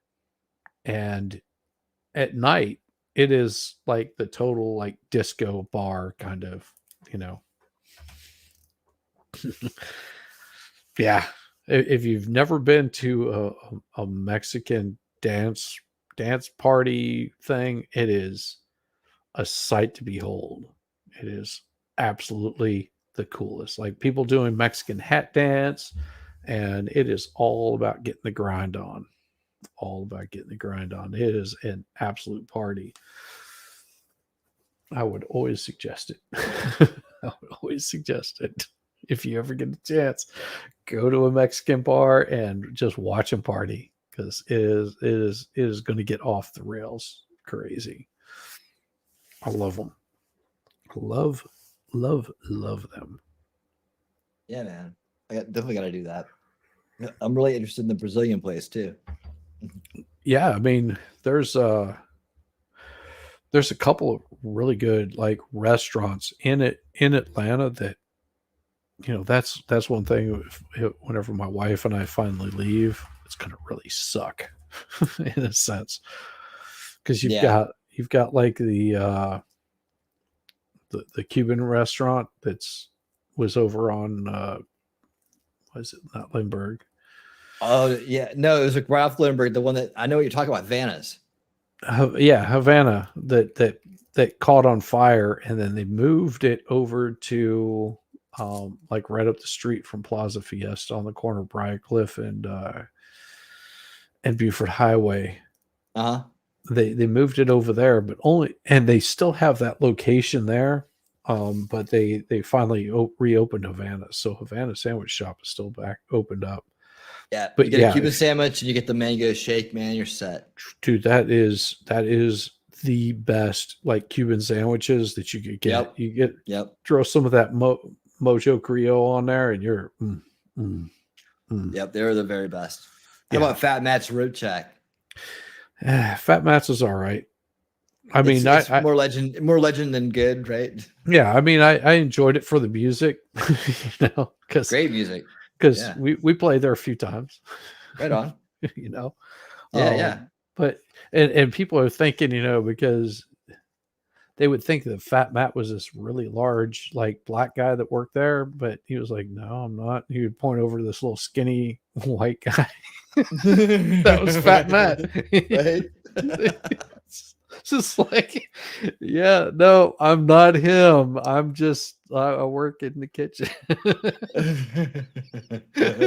Just because he was big, and it was just like, oh, Fat Man had his barbecue. He's got to be a black man. Oh, not at all. Yeah, they were good. It was, I think it was more hype than anything. Fat Matt's was more hype. Than anything, but good hype. I mean, it wasn't like it was horrible, but like Community Q, I like their barbecue much better. Fox Brothers is better. Fox Brothers is awesome. Yeah. Like don't do their catered stuff. Their catered stuff is subpar, but their actual restaurant's pretty straight up and off the rails. But Community Q, which is over off of it's off of Claremont and on the corner of Claremont and Decatur, like DeKalb Avenue, Decatur Avenue, like over near Emory. Shit. Remember? So you had Dark Horse Tavern that was in the Highlands, and that place is always crowded. It's so hard to get a fucking drink in that place, man. Well, and then you had the basement where all the bands would play. Yep, that's right. Yep. And then, of course, you have the Highland Tap, which I don't even know is still there. Yeah, I haven't been to the Highlands in forever, dude. That was a long time ago. Right. So you remember Fleeman's Fountain? I don't know. That was right across the street from the Highland Tap. I think they might have called it something else, maybe in my day.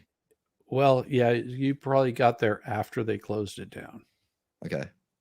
Yeah. So there was Fleeman's Fountain that was there. You had, and see, I was in that area before it really took off, because everybody would come in from Buckhead and slum in the Highlands. That tells you how long I've been in Atlanta. Right? There's no Buckhead anymore, man. That place used to be that was a pickup scene. That was sort of the place to go party. I mean, hell, you can't even walk into Lindbergh Plaza with a firearm strapped to you anymore. I mean, it was like Buckhead in the day was like spring break year round. Yes. But it's different it was without like the Panama antics on the City Beach, street. Florida, Yeah. year round. Yeah. Yeah. It's different without the beads and without the mask. I mean, there was definitely mass crowds on the street, Oh, but it God, was yes. never like the rage party because there was rules that had to be followed. Yes. Yes. But yeah, But there was a lot of people. That's where Ray Rice got in all his trouble. Yep. Everybody got You saw trouble over those Reverend mobs, man. That's where you went down with your boys. You Yeah. know. Yeah. No, it back whenever it would have been about the Yes, times indeed. I think Friends was like the big show that was on at the time. And I remember going down there for practice on a regular basis because I had a drummer and a guitar player that lived in an apartment that was like 2 blocks away from like downtown Buckhead where all the party shit was happening. And I remember showing up and we all like came out because we were getting ready to go to we were going to go watch the Urban Shake Dancers play.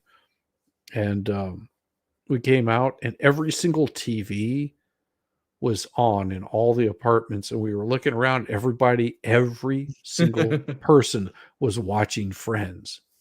Oh my God, that's weird, dude. And then we were just like, what in the hell? And I just remember I was like, what the? Like, they're all watching the same TV show. And he was like, oh yeah, they're watching Friends. I was like, okay, that's just really weird. He goes, oh, as soon as it ends, they'll be at the bar, like wanting to live and talk about this TV show that they're watching. I was like, this is too fucking cultish, weird bullshit for me. Get me the fuck out of here. Right. But all those people that lived in that area would go to the Highlands because you could go and get drinks and hang out for like really cheap. You know, because Buckhead was so expensive and overcrowded. And now you go into the Highlands, it's just like it's as bad as Buckhead. It's crazy. It's crazy. Well, they shut all those bars down, man. Remember Lulu's? Yeah. You go in there and get a fishbowl. Played at Lulu's. Dude, yeah, I never played at any Buckhead bars. Well, there was that one, the Slumber Reptile. Oh God. We broke the stage. Oh, that you call it that. Derek Trucks played in that place. Yeah, so did Green Day. Yeah, man. It had some chops. They Yeah. got some bands.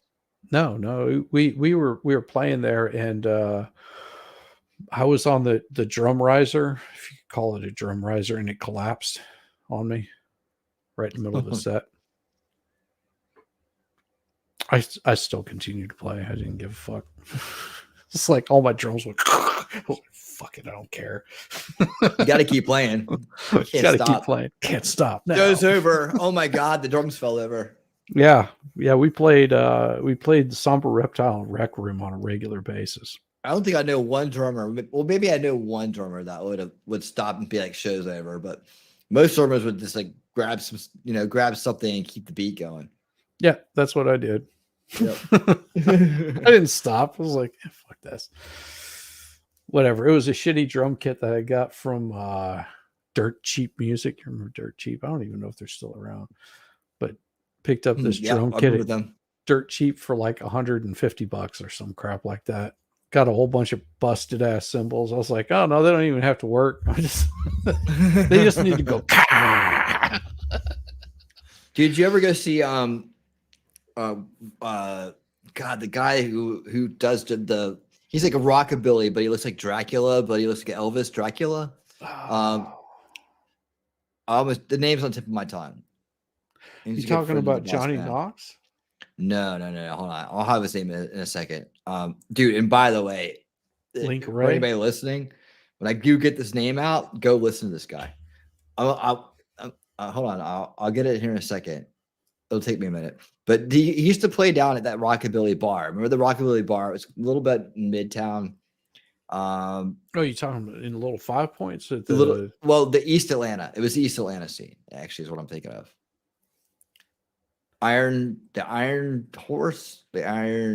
Oh, yes. I know where you're talking about. That it was right. It was actually right across the street from Little He was like, Havana Sandwich Shop.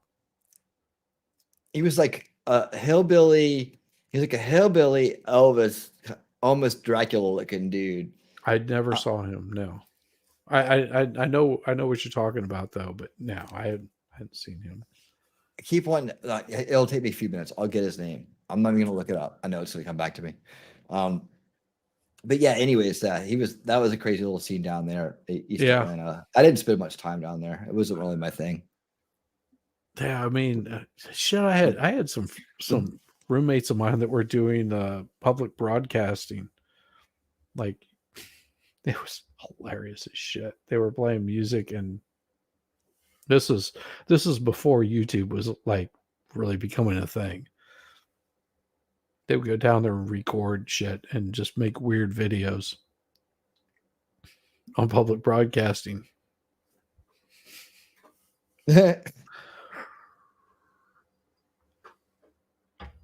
But yeah, the scene in Atlanta has changed so much, and it used to be because you had what was it? Keith Sweat had his little club over there off of Chester Bridge Circle, and everything was about the hip hop scene. You know, I was never around any of that at all. I was always in the grassroots scene in Atlanta. I mean, except for when I was younger, I was just running around in the single scene. Well, yeah. I mean, Prince of Wales. You ever go to Prince of Wales? No. I used to hang out at Prince of Wales. That was a good spot, man. That was a good spot. I actually ended up working there even too for a little while. Well, you know, there was That device. What's the name of the band? Hot August Nights. That was the name of the band. So there was a cover band that did. Who did Hot August Nights? The name slips my mind. Sweet Caroline. That's Neil Diamond. Yes, Neil Diamond. So it was a Neil Diamond cover band. They were called Hot August Nights. Okay, no, I know. I've heard of them. Definitely. Okay, I don't know. They're popular.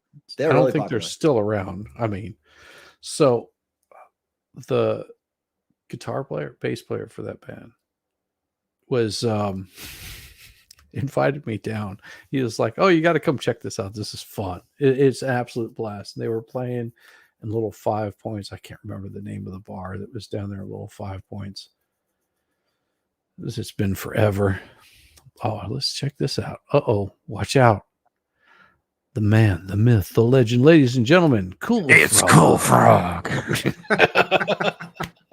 What's up, dude? What's up? Oh, what are you doing, man? We're just talking shit tonight. Just finished my dinner, and Excellent. I figured I've turned you down with the last 2 or 3 times that you've thrown me a link or whatever because I've been just busy. So I'm like, I'm not busy.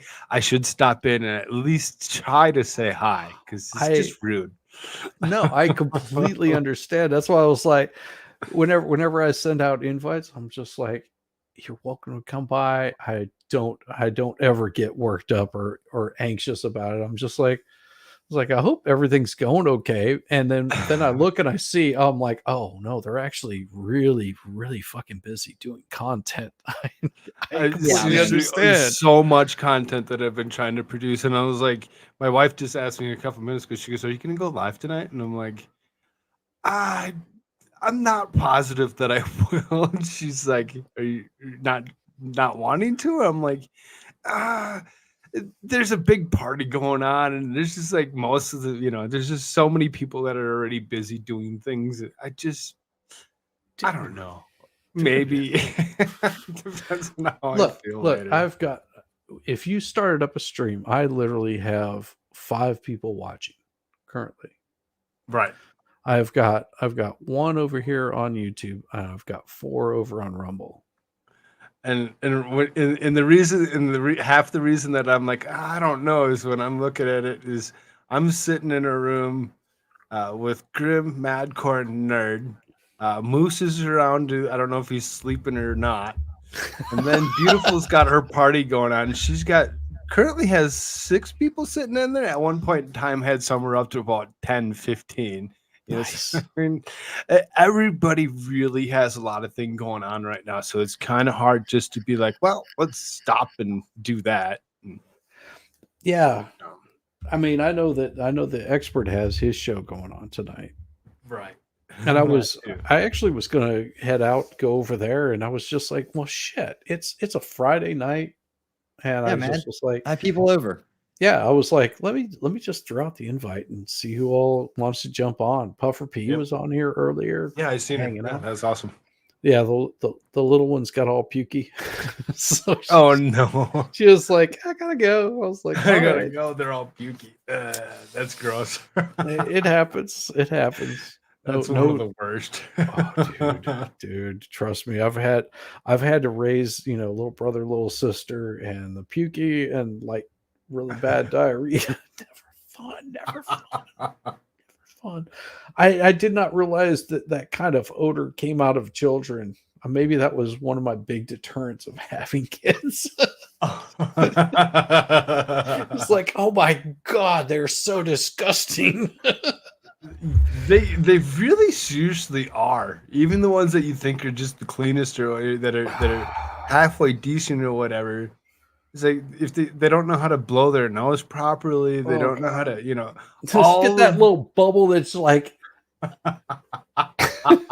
just like, I want to take it out of your nose, but my kid still tries to use the front of it. Like, I don't know how he got this habit, but he uses the front of his shirt, like his collar, to wipe his nose off with, his mouth, and anytime he wants anything. I'm like, what are you doing? He keeps ragging his shirts out. I'm like, dude, I know I didn't let you ever get away with this. Where'd you get this from? So yeah, I constantly have to like catch him when he doesn't even realize he's doing it, going, No. One day he did it so many times, I made him take his shirt off. I was like, okay, you're not wearing his shirt for the rest of the day. You're going to have to wear your own snot. No shirts. Now what are you going to do? That's okay. I'll do it anyway. I couldn't think of anything else that would like teach him, hey, go get a goddamn tissue. Mine as a kid was I would wear through the knees on my jeans. And you know what broke me of it? Was my mother getting those iron-on patches. I don't know if they even make those anymore, but they were those iron-on patches that were just like, they looked like denim, but they were clearly like this big, ugly patch. And she put those things on my jeans. And I was like, I hated them so much that it broke me of it. It's like, nope, not doing this. Right? Like, you saw the nickname coming, right? Like patches. And then of course in the 80s that became like a really big thing to have like the torn out jeans. I was like, oh cool. So like all the jeans that I had worn out the year before I could wear again. Right? You get like extra mileage out of your jeans during those days. Oh yes. Yep. And they came back for a little bit. Sorry, I'll be right back. That's cool, brother. So yeah, the big thing now is, and I found this quite comical because I made fun of my wife and she really hated me for it. But I asked her why she was like wearing like these 50s jeans. She was like, what do you mean? I was like, okay, I really like it whenever you wear those dresses that are sort of that, how do you describe the easy access? No. Like, what the hell are you? This is not in Europe, but what the hell, Winning? He's trying to like rockabilly. Think about rockabilly and the kind of dresses that the girls would wear. Okay.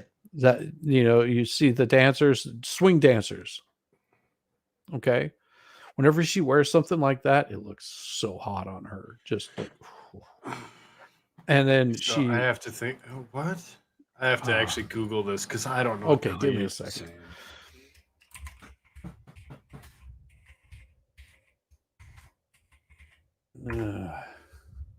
How's it going, Elizabeth G? What's up, Elizabeth? How you doing? No, those aren't quite right. These are like horrible. horrible dresses. like poodle skirt. Not Or- quite. Here, let me show you. Okay. Let me just show you here. Just give me a second. Give me a second. Like this. Something similar to this right here. Okay. Like that picture right there. So Yeah, whenever Sure, my like wife, a summer dress. yeah, like a summer dress. My wife Okay. wears those. She looks absolutely just marvelous. And Like you still don't have kids. Of course. No. Yeah, he's not trying hard enough. Jeez. So whenever she hey Matt, how's it going? Hey, Matt. What's up, Matthew? Matthew's hilarious. Yeah. So then what she would Covered like it to all. wear was was those like hip huggers that were just like sort of ride the waist. They were a little bit low cut, really accent the ass. So glorious because she's got like great great figure, great curves. Enjoy it. So then of course she starts wearing like these 50s style jeans that look like old women jeans. Does that make sense? Where they like cover up the belly button and you're just like on there. I was like, I don't find that attractive. You know that. And she just right. looks at me and was like, what, you don't like? I was like, no, I like it. I like whenever you get those low cut ones. You know, well, you know, blah, blah. I was just like, okay, we all know that we're going to put on weight at some point in time. But those make it look worse. They make you look like you're dressing like an old woman. Don't do that. She was like, okay, I'll get rid of them. God bless you for being honest and upfront, man. No, you Yeah, have that's what we to. do. I You mean, gotta do it. we've been married for close to 20 years now, and it is absolutely wonderful. And every time that you know, and she was the one that came to me and was just like, "Are you going to shave this off?" And I was like, "Yeah, I'm going to shave it off because I tan really really well, and I know that I'm going to be out in the sun quite a bit, and more than likely whenever we go to Italy, I'll probably be shaving just to, you know, keep it somewhat clean. I was like, I'm going to have to shave before we go to Italy because I need to get the sun on my skin. Or else I'm just going to have like this white mask and look like I was wearing a mask the whole time. So, oh man, yeah, you don't go to Italy like that. Nah, yeah, I wouldn't think you'd want to go to Italy like that. No. So you've been to Italy before though, right? No. Or is this okay? So you went to France last time, and you're going to Italy this time. Yes. So what parts of Italy are you going to hit, and are you going to be on any kind of like the tropical kind of island kind of issue? No, we're not doing the tropical. It's going to be more land based, and you have to understand that this is a large group that's going to be going. We have Finders. We have we have my wife's mother and stepfather. Oh, family. Okay. Okay. And then it's going to be my wife and I, my brother-in-law, his wife, her two oldest kids, and his and hers two youngest kids. So we've got every age bracket that you can have. You have the grandparents that are in their 70s. Yeah, they're in their 70s. You've got the wife and I, which are, you know, younger than that. And then you've got the brother-in-law, which is slightly younger. You've got the teenagers. One of them's in college, one of them's in high school. And then you've got the little ones, which are like 5 and 6, 5 and 7. So like confirm Shizzy's under the age of 70. Under the age of 70, yes. We just go by like Gen 1, Gen 2, Gen 3, Gen 4. Yeah, pretty much. Yeah. I mean, there's 3 generations that are going to be there. Couldn't get any farther than that because those little ones are really, really little. But hope you vlog it for your channel. Absolutely, it will be. That's why I was showing earlier. I was showing it off. I was showing off my new toy. You see my new toy. So I talked with Melissa Jane, and she was no help. She was no help at all. Great story. So I got this toy right here. Got this toy right here, which is a thing from my phone. Is it taint scratcher? Yep. Or is that a taint shaver? I can't tell. It's not a shaver. That's the piece that you stick up the. It's a taint scrubber. It's a combination. Yes, it gets my taint scrubbed. No, it's for my phone. Does the scraping too, I see. It scrapes and it scrubs. No, see, it's a nice little auto. Yeah, it's a gimbal. Nice. So they have AI versions of that'll follow you, actually. Yeah. Well, and it does that also. Cool. So yeah, that I can actually stream some stuff, and I'm like, yeah, this will be cool. Elizabeth, you said a fancy vibrator? Yes. You're welcome. Every man needs a fancy vibrator. You never know when it's going to come in handy.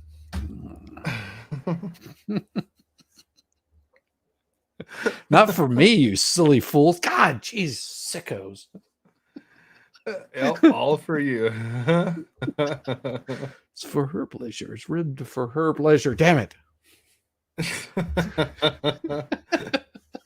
That's what it says on the package anyway. Right? Well, it does, but you know, if you turn it inside out, it can be just as enjoyable. Right.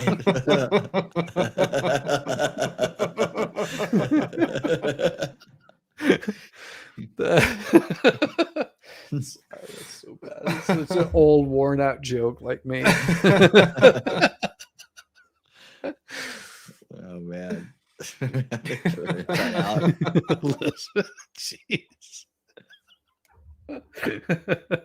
This is what happens whenever I bring Cool Frog on. You know it's gonna go into degeneracy mode. Yeah, that's what it is. It's me. Oh, it's not.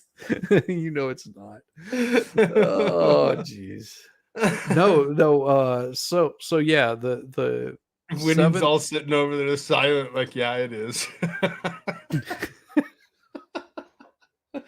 So let's see. The 7th of June, I'll be in Italy. Nice. So it'll be, and you saw the little snake video I did, didn't you? The bull snake? No, it's a rat snake. Oh, the rat snake. Yeah. A little rat snake got snagged up in the mesh. Yeah. There's more to that story, but I won't tell it. It's so depressing. Oh, no, the dog got it. No, he came back for seconds. Oh. They got caught in the net again? Yeah. Dang. Yeah. Well, he was meant to die. Yes, he was trying to commit Harry Carey. He's just like bastard. See, but his genetics weren't smart enough to stay away from the net a second time. You see, so the offspring would obviously not be worthy enough to be passed Too bad that he forward. wasn't in Canada. He could have just applied for MAID and been able to actually, have them take care of it without an issue. Somebody would have done it for him. So yeah, I loaded that video up this morning. My wife Made when you're just over it. My wife shot the video last night whenever I was pulling him out of it and got him all trimmed out, took him out. And then I uploaded that and I was just like, oh, cool, saved a snake. He's got some battle scars, but he's still alive. And then, of course, tonight, walk out there and he's tangled up and, well, his eyes turned gray. Oh. I was like, damn it. Okay. So I told the wife, I was like, all right, we're not putting that netting up anymore. It's not doing anything except for killing the predators that are killing all of like the little things that you're trying to keep away from it The in things that first you're place. actually trying to keep away. Right? It's just like, jeez. Oh, that's so bad. No, so the snake survived for a day. He was You stupid. gave him the best day of his life, I'm sure. I am sure. Yeah, he was so happy. He got to like snap at my gloves.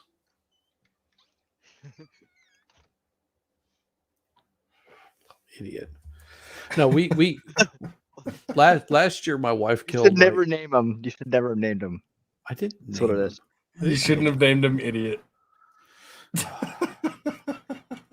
Stupid. Don't call that snake hero. Call him shithead. Shithead.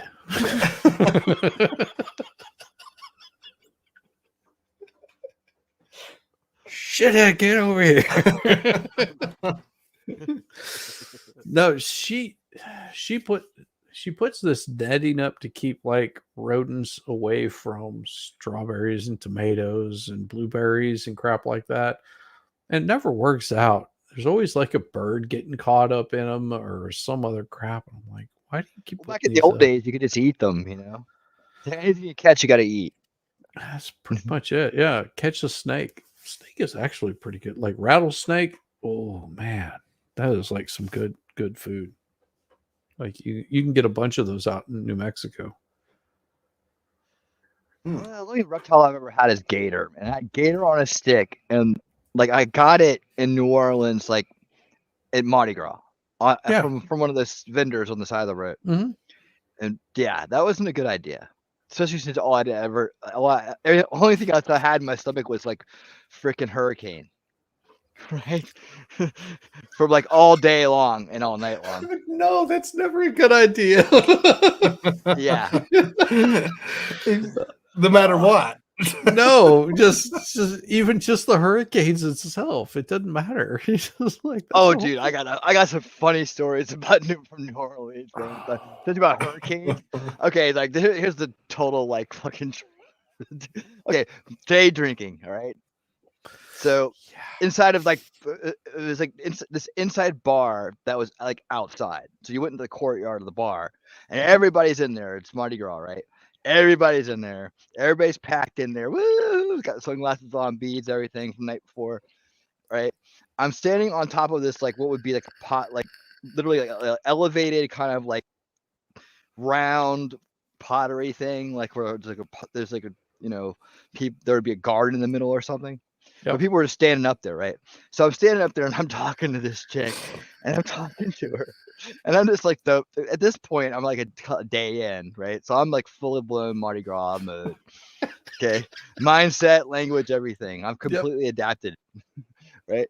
And so I'm sitting up there just like letting it fly, and I'm like talking about like how like I think I was talking about like something like how I wrestled and I had really good balance, and right as I said that, I fell over off this brick, this huge like 1.5 foot up brick thing, right into a waiter and had a big tray full of hurricanes. So everywhere, man. All these people were waiting for hurricanes, and they just went up in the. And so I jumped back up. I was like, "Oh shit!" I was like, "Better than that." I was like, Look, see, I never lost my balance once. I was like, "Oh, sorry, dude. I still have my hurricane in my hand, so I mine." I didn't spill a drop. Or maybe I took someone else's. Right. Sorry about that. But I'm just like covered in hurricane, dude. Just jumped up like nothing happened. Hey. For those of you who don't know what a hurricane is, it's a rum-based drink, and it's just very sweet. Yes. It was so full of sugar that that's the only thing that you're on, you're really gonna have some issues the next day. Yeah. Yeah. I came back from Mardi Gras one time with a liver infection. I imagine so. God. Dude, yeah. I had to stop drinking for like I think I stopped drinking for like a month and a half, and then I got in the best shape of my life. That was amazing. Well, my wife has a friend down there that college friend that went to UGA with her. That's a pathologist. Like she looks at slides for like cancer and crap like that, so she can determine whether that happens to be cancer or not. And her husband at the time worked in IT, and they had a place that was right up the street from, what is it, Harrah's, like 2 blocks up from Harrah's, in the old cotton mill, because those were lofts. And it was shit. We had gone to a couple of parades, and I was like, I want to go gamble some. My wife was like, okay, well, set your limit. I was like, yeah, I got it. I was like, I got $500. That's my limit. I'm gonna have a good time. And I walked down there. I drank quite a bit, and whenever I walked out, I walked around Harrah's like 3 times before I could get my orientation right. And when I came home, my wife, because shit, I went down there at about 10 or 11 o'clock at night, and I came home at about 1 or 2, and she was just sort of finishing off, like, she was in bed, and I came walking in. She goes, oh, you're back pretty soon. I was like, yeah. And then I just started emptying out my pockets of hundreds. Just throwing hundreds on the bed. She's like, what the hell? I was like, yeah, I was a little worried because I wandered around Harrah's a couple of times before I figured out where I was. She counted it up. She was like, well, you just paid for our vacation. Yeah. Lucky. Nice. No, it was sheer luck. But the only reason that I left is because I was too drunk. I was so fucked up that I was like, okay, I'm too drunk. I'm leaving. Yeah, I walked in with $500. I think I walked out of there with like close to $3,000. No, I won money in that casino too. Yeah. I mean, in New Orleans, fucking lucky roulette. I'd pull in poor and leave rich. Yeah. The boss man knew how to play roulette though. He had a fucking system.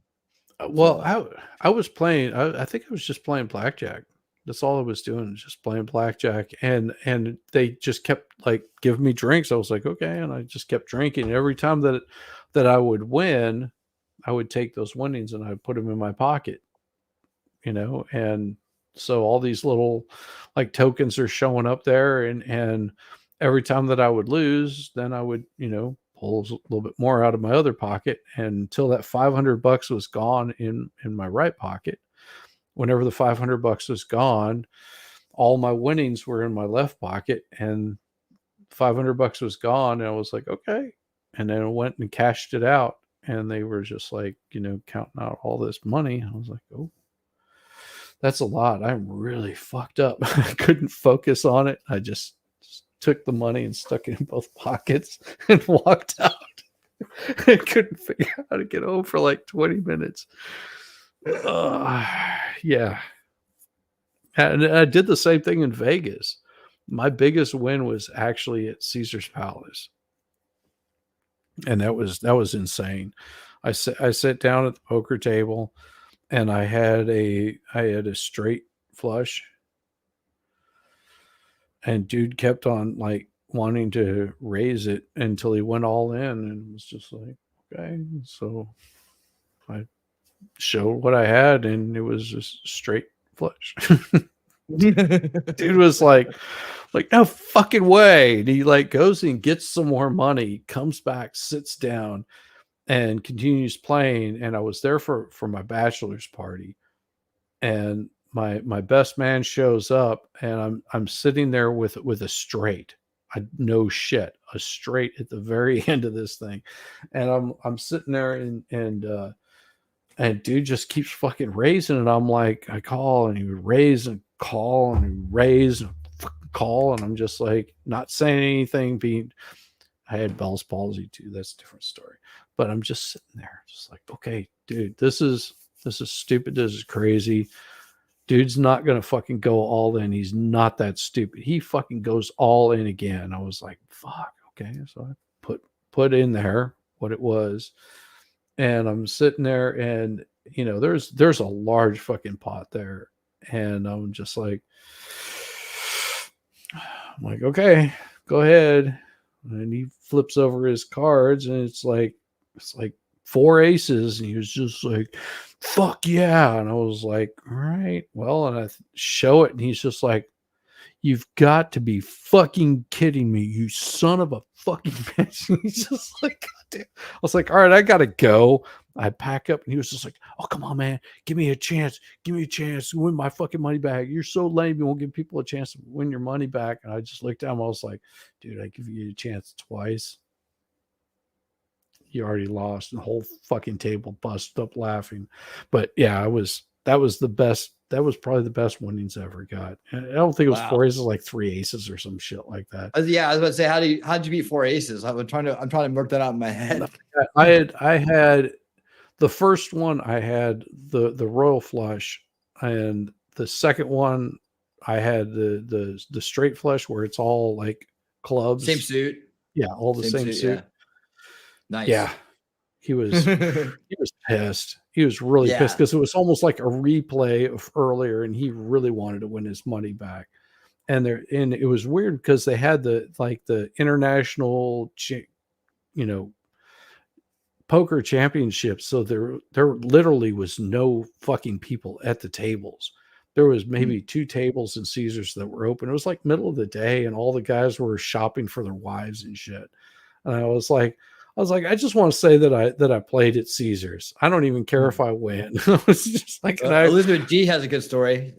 Mine is $20. It's like one night in Vegas. It lasted me all night till the morning hours. I won a heap, and at the end got back down to $10. Hell yeah, that's a win. That is such a win, dude. Yes, that is a total win. Because I mean, like I was at I played at the Bellagio. Where we stay at the Bellagio or the MGM? I don't even remember. I was playing at the Bellagio, and I sit down and sort of broke even, but I was there for like probably 2.5 hours on like $100. Just I walked out there with $100. It was just like, okay, it was sort of a wasted time. I would go up and I'd go down. I'd go up, I'd go down. It was just like, after a while, I was like, all right, I'm out of here. But like another night I did pretty good. And then another night I really sucked at it, but I had fun. I mean, I went to Vegas with $1,500 and came back with like $8,000, something like that. It was weird. I mean, my best man, he was sitting at the roulette table, and fuck. That's a great weekend though. Well, he said the roulette table and lost like 200,000. He went back the next. That's ridiculous. Somebody had that much money. Right. He went back the next week with his wife and was calling my wife and asking how much he could actually carry on a plane with him. Dang. Yeah. What? It was, he's like, I'm going no, to get it was, back. I take that back. It was 20,000 that he lost. He lost 20,000, and it was like 200,000 or 300,000 that he was coming back with, and he was concerned that he was going to get like frisked and shit taken away from him. I would be too, man. But you also have to understand that, yeah, he's a millionaire, like heart straight up millionaire. Oh, it's like, fuck, dude. I cannot imagine sitting down at a poker table and losing 20 fucking grand. I would be like fucking devastated even now. It'd be like, for me, it'd be like losing a year's worth of wages. Yeah. Exactly. I mean, the thing In a is like night. they see denominations differently. And I realize this as time goes on. When you start looking at $100 bills, like $20 bills, and then you start looking at, I guess At eventually you start $100 looking bills as dollar bills. right. That eventually they become dollar bills to some people. And whoa. I'm like, It's just another bill. That's yeah, Yeah. I am Like not at and that pennies level. to some people actually see them as pennies. Yeah. Pennies. Yeah. Take 100 pennies. Here you go. Like Hey. shit. Here, have a Dude. tip. Right. Don't forget, hey, Mr. Billionaire, don't forget to tip your waiter.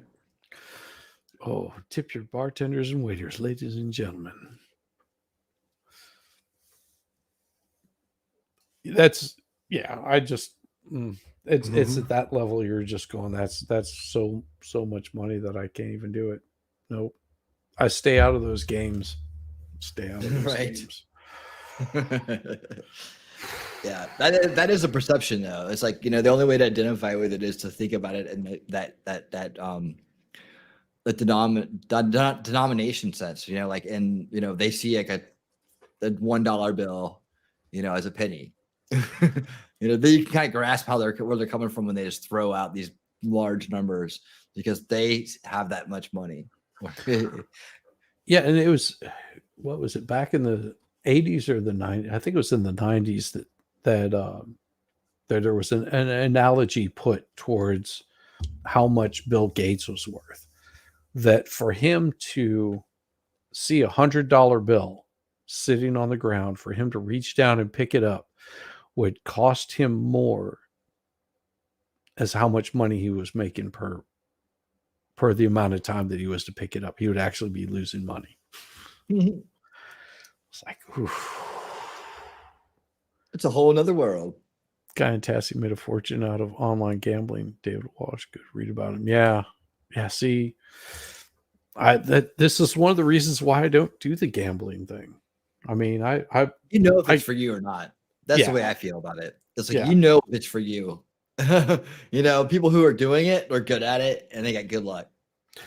Well, and that's what I look at it as, like, good luck. Never go into it planning to lose anything more than you currently have. Yep. There, and I shit you not, there was a guy that was like, he had his shit up on fucking mortgage. He was walking around and he had like this like manic look about him, and he was just like going to every single table and just trying to win some fucking money. He was just like, my mortgage is on the line here, and it's just like, damn. Like, nobody wants to hear that. Like, the last thing you want to hear at a casino. The casinos, like, casinos just like worse. They're just like, awesome. Your mortgage, we own your house like, now. Yeah, we don't care. What's my new address? All right, sweet. Like, we've seen worse, dude. We've seen worse. No, man, that's the thing. Like, you need to go there and just realize that, hey, look, you will be confronted with that moment, and that you need to already know how you're going to handle that moment, or else you'll give into it, or you may give into it. I actually lucked out the first time that I gambled. The first time I was in Las Vegas was I was underage, so I couldn't fucking gamble. Because you had to be 21 to go into a casino and put any money down. And they were just like, nope, can't let you in. Sorry, you got to be 21. I was like, fuck.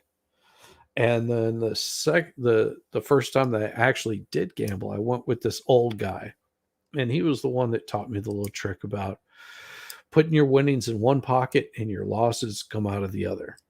And he said, whenever, go with as much money as you plan on winning. And I was like, okay. And then what you want to do is the money that you win, you put it in one pocket. And whenever that one pocket is empty of the amount that you wanted to lose, that's whenever you call it a night and you're done. You had a good run. Said you might walk out of there with $20 in winnings, but that's it. You're done. You spent your money and you're done. So it was fun. And he taught me quite a bit. It wasn't like counting cards or playing a system or anything. It was a system of making sure that you didn't spend more money than you had. Probably the best system. Oh Yeah. God. And you have just as much fun. Now the boss man was like really good at numbers, so he was able to like see Count patterns. shit. Yeah. So he had like, you go in and you lay down money on these numbers, and then you look for the pattern of what's going on with the wheel. So it was all about roulette. So you always guaranteed win money, especially if you get a good table. And if you get a bad table, or they switch dealers on you, move. That's the part I added, because I was like, one time I was killing it, and then they switched it, and this dude came in and took over, and the fucking shit went sideways. Yep. I was like, no. I was like, how did you do that, dude? How did you do that? Yeah. So when I went to Vegas, I was over in the MGM. Yeah. And I was playing over there, and I wasn't doing very well. And I went across the street to New York, and I started killing it over there. Killing it. New York is up the street a little bit, isn't it? For just a little bit. Yeah, just a little bit. It wasn't that far. It was like literally, to me, it felt like it's like 2 blocks, if even that. Like maybe, it's just right up the. Vegas, the way that's laid blocks. out is so massive. I mean, it's hold on. I know I walked across an overpass. Yes. Enclosed overpass to New York. From MGM? I'm pretty sure, yeah. Because the MGM is where we were at for the conference, and DJ Jazzy Jeff and Fresh Prince played at the poolside. Yeah. And I was either right there or right next door to it. But no, I was in the older. Okay. I was in the MGM is like this big, long fucking hotel, right? It feels like you're walking forever down the hallways. Yes. They're weird hallways. They're very weird. They're very small. They're very weirdly MGM lit. is huge. It looks like it's been added onto several times to me. Because you go through that one little part, and it's like, okay, it's a different part. Right. So it feels like it's been added on to. I think you're right that the New York is across from MGM, because Bellagio is up the road from that. And then you have, oh God, what is the other one that's up there? It's like, fuck. I want to say it's like Victoria's Secrets or some shit like that. It's really weird, because it whenever you cross from the MGM, you've got some of the old school gambling places, like that still look like they still have the arm, because most of them are digital now. They changed them all over to digital, where you can pull the arm, but you don't hear the same. You don't get any cash out of it. None of it drops out anymore. They just give you like a little receipt. It's lame. It's lame as fuck. I was disappointed. Still there? Of course. Well, Cool Frog is. Never been to Vegas. Yeah, sorry, I had to never tried to go to Vegas. Probably never be able to afford to go to Vegas. Lucky for me, I live up here in South Dakota. We have legalized gambling, so if I wanted to, I could just go up to strip mall up here. I could go into a hotel. I could go, into the back room of the convenience store. Seriously, right? seriously, there's gambling everywhere around here. It's ridiculous. I'm glad I'm not really a gambler, because if I was, I'd be losing my ass on a regular. Oof. Yeah. Hey, Shiz, what's up with what I'm talking about? Like the places around Atlanta that have, like, I never figured this out. They have these like casinos in the back. Like they're just digital casinos, like a little poker going on. People sit back there all day long playing that shit. No, they have those little places like in gas stations and stuff like that. Yeah, they have them all over the place. Like, so do they win money or not? I don't know. I've Absolutely. never. Absolutely. No, it's not legal here in Georgia. Gambling is not legal here in Georgia. Oh, you don't have. Oh, okay. Yeah, we don't have casinos here in Georgia. No. Right. So I'm like, what the fuck are they doing? Why is that? Really? Why would they spend all their time back there doing that? I don't know. I don't know what it is. I know dude. People, if it's illegal, how do they do that? I don't know. That's what I was trying to figure it out, man. It's- That and, like it's- the fucking the lotto fucked up. lines here. Like people like come in and just play lotto over and over again. And it's usually Yes. the people that don't look like they should be spending their money. You know, like you need to So, save like- that, bro. Like video poker machines as opposed to yeah, yeah. are like they that, considered exactly. are they considering them different than Yes. because like There's like, something they put 'em in the different about them. back. part of the state lottery system as opposed to it just being like a legalized gambling thing? I guess something like that. I don't It's know what the weird. draw is because they put them in the back of the stores, and sometimes they're even like walled off. You Sure. can walk through a little room into a little room. There's a dark room full of stools with these old machines in there, and people sitting there all day long. Yeah, Hmm. just and Yeah, I don't Why know. would you do it? I don't know. Okay. I mean, know- I've seen those too, and I'm just like, I don't know what the hell that is, but to me it seems like you're walking into a room with a bunch of glory holes. We've lived different lives. The Like I don't know about this, man. I don't know what's on the other side of there. We're not telling you can't be a sex worker if you don't want to be, Shizzy.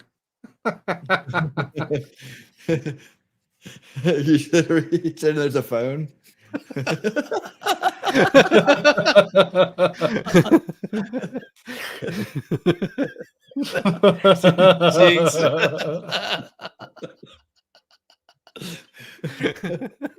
So anyways, hey, in New York. So I went down there, right? And I started winning. And they there's this one lady, there's one dealer, right? And then so they did the whole switcheroo thing. And by then I learned from the MGM to pay attention. You know, actually I learned that. Where did I learn that at? I learned that at a different place. Maybe, But I was like, yeah, well, Biloxi. it sounds like it. Like some place we used to stop. We used to stop at all the casinos and dog tracks everywhere across the country. God, yes. But anyway, This is fun. yeah.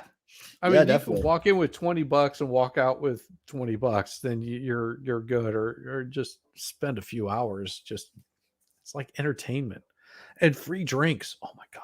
Unless you're in a fucking Indian reservation. Oh yeah, I woke up at one of those one time. I fell asleep and it was raining. I remember it was pouring down rain, like really bad. And we were heading out in the van, and like it was the nighttime, so like I was slept. And I did the daytime and the evening time. And a lot of times that was usually my shift, but I would drive overnight too. But in this case, there was only 3 of us, and I was like usually one of the driving crew, and they were the bosses. So they were like, "Well, no, we're going to drive out of home base, and we're going to start heading up this way, right? And then we'll meet up with the rest of the guys, right? All right, cool. And then you can take over once we get there." I was like, "All right." So it started. I remember it was raining as we were leaving, right?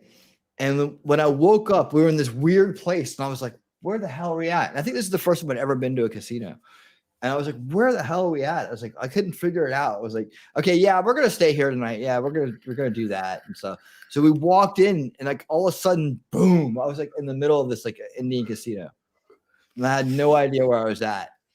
And then I went in there and I went up like $200 like right away. I was like, holy shit. It was like the roller coaster of the time as I was in at that point. Oh, But yeah, I woke up, I had no idea it took me a long time to figure out it was a casino because there was this big space between the doors you came in and then the doors you went into the casino. Like it was just wide open, almost like a convention hall. And it was like it was probably Louisiana or Alabama or somewhere around there because we were coming out. You've even been in South Carolina or North Carolina. No, we were coming out of Pensacola. Oh yeah, well shit. Coming out of Pensacola, you might have been in Biloxi. Yeah, Biloxi is probably Mississippi. So it was some kind of wild place I'd never been to before in my life. Well, and I'm thinking about it because Biloxi. None of their casinos are on land because it's illegal. So all of their casinos are built on river boats, and you have to walk over into them. So you might have been in Biloxi. That sounds familiar. Yeah, I know. Well, if it wasn't that night, I know I did it before. I remember doing that. Yeah, I've been a lot of places. I've done a lot of things. It comes back to me in flashes sometimes. Wow. Yeah, that was crazy though. I was just like, where the hell are we at? I had no idea. I was trying to orient myself and be on the job too at the same time, and it was just like I couldn't get it. No, It took a while. It was like No. sensory overload. dude, Holy it shit. is. Casinos are sensory overload. And they were fucking with me because they wouldn't tell me. So that was the other half of it. It was like I had they were doing guess Right. where you're at. Fuck, I don't know. No, they were doing the whole thing hey man, no, it's all good. Hey, don't worry about it, man. It's just, you know, like then they go off and do something else. Like it's like that thing, the brush off kind of like con there. Like, okay, I know you guys are trying not to tell me now. Shit, I'm trying to think that. Well, and it's like the first time that I saw water was in Panama City Beach, Florida, like ocean, like salt water. You know, I'd seen the, you know, Lake Michigan and rivers and crap like that. The first time I saw like ocean was Gulf of Mexico, and stepping out of the truck that I'd been in for hours upon hours, and I step out and I was like, holy crap, what is that smell? That is the smell of salt water. Oh my god. Mm-hmm. Yeah, It's wild. you're like, is all the sand white like this on beaches? They're like, no, they ship the shit in here. I was like, Dredging it. no, they ship it in from other places because it's bad. Oh, thank you. No, so They dredged up Virginia Beach. It used to have waves, and they just kept dredging and dredging and dredging until it was just like nope waves. Yep.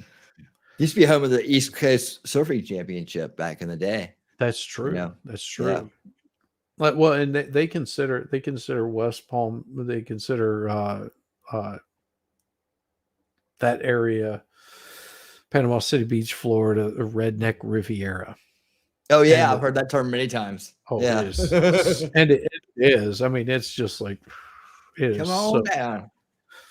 I'm trying to think who we played a show at some bar down there. That's where I got this nice little scar on my chin right here. Oh shit, that was you. Sorry, dude. Sorry about that. Yeah. Oh, that's nothing. I got a scar I can show you on the chin. Well, this one here Reason came for from wearing me dude. splitting my chin open on the bottom of a pool. Oof. The day that we were supposed to go on stage and play. And so I had to like butterfly stitch the thing together, and I'll still like cut it every so often whenever I'm shaving. That's why I hate shaving. Rough. Yeah. So who in hell was it? It was like total redneck cheesy 80s band that everybody was just like, oh, let's go see, fuck, I don't even remember. And whenever I say like it's like Foghat kind of thing, where you're just like, oh, let's go see Foghat. I was like, I think I'd rather not. And they were just like, no, it'd be so cool. I'm like, no, I'd rather not. I was like, you see, there's like hot chicks over at this place over there. That's where I'm gonna go. And here I am with these fucking butterfly stitches on my chin and shit. But yeah. So you remember seeing LA beaches compared to the Aussie beaches? It was so shocked after Baywatch. Yeah. LA beaches are very deep. They're really long. So you've got like they just go forever and very, very, very shallow.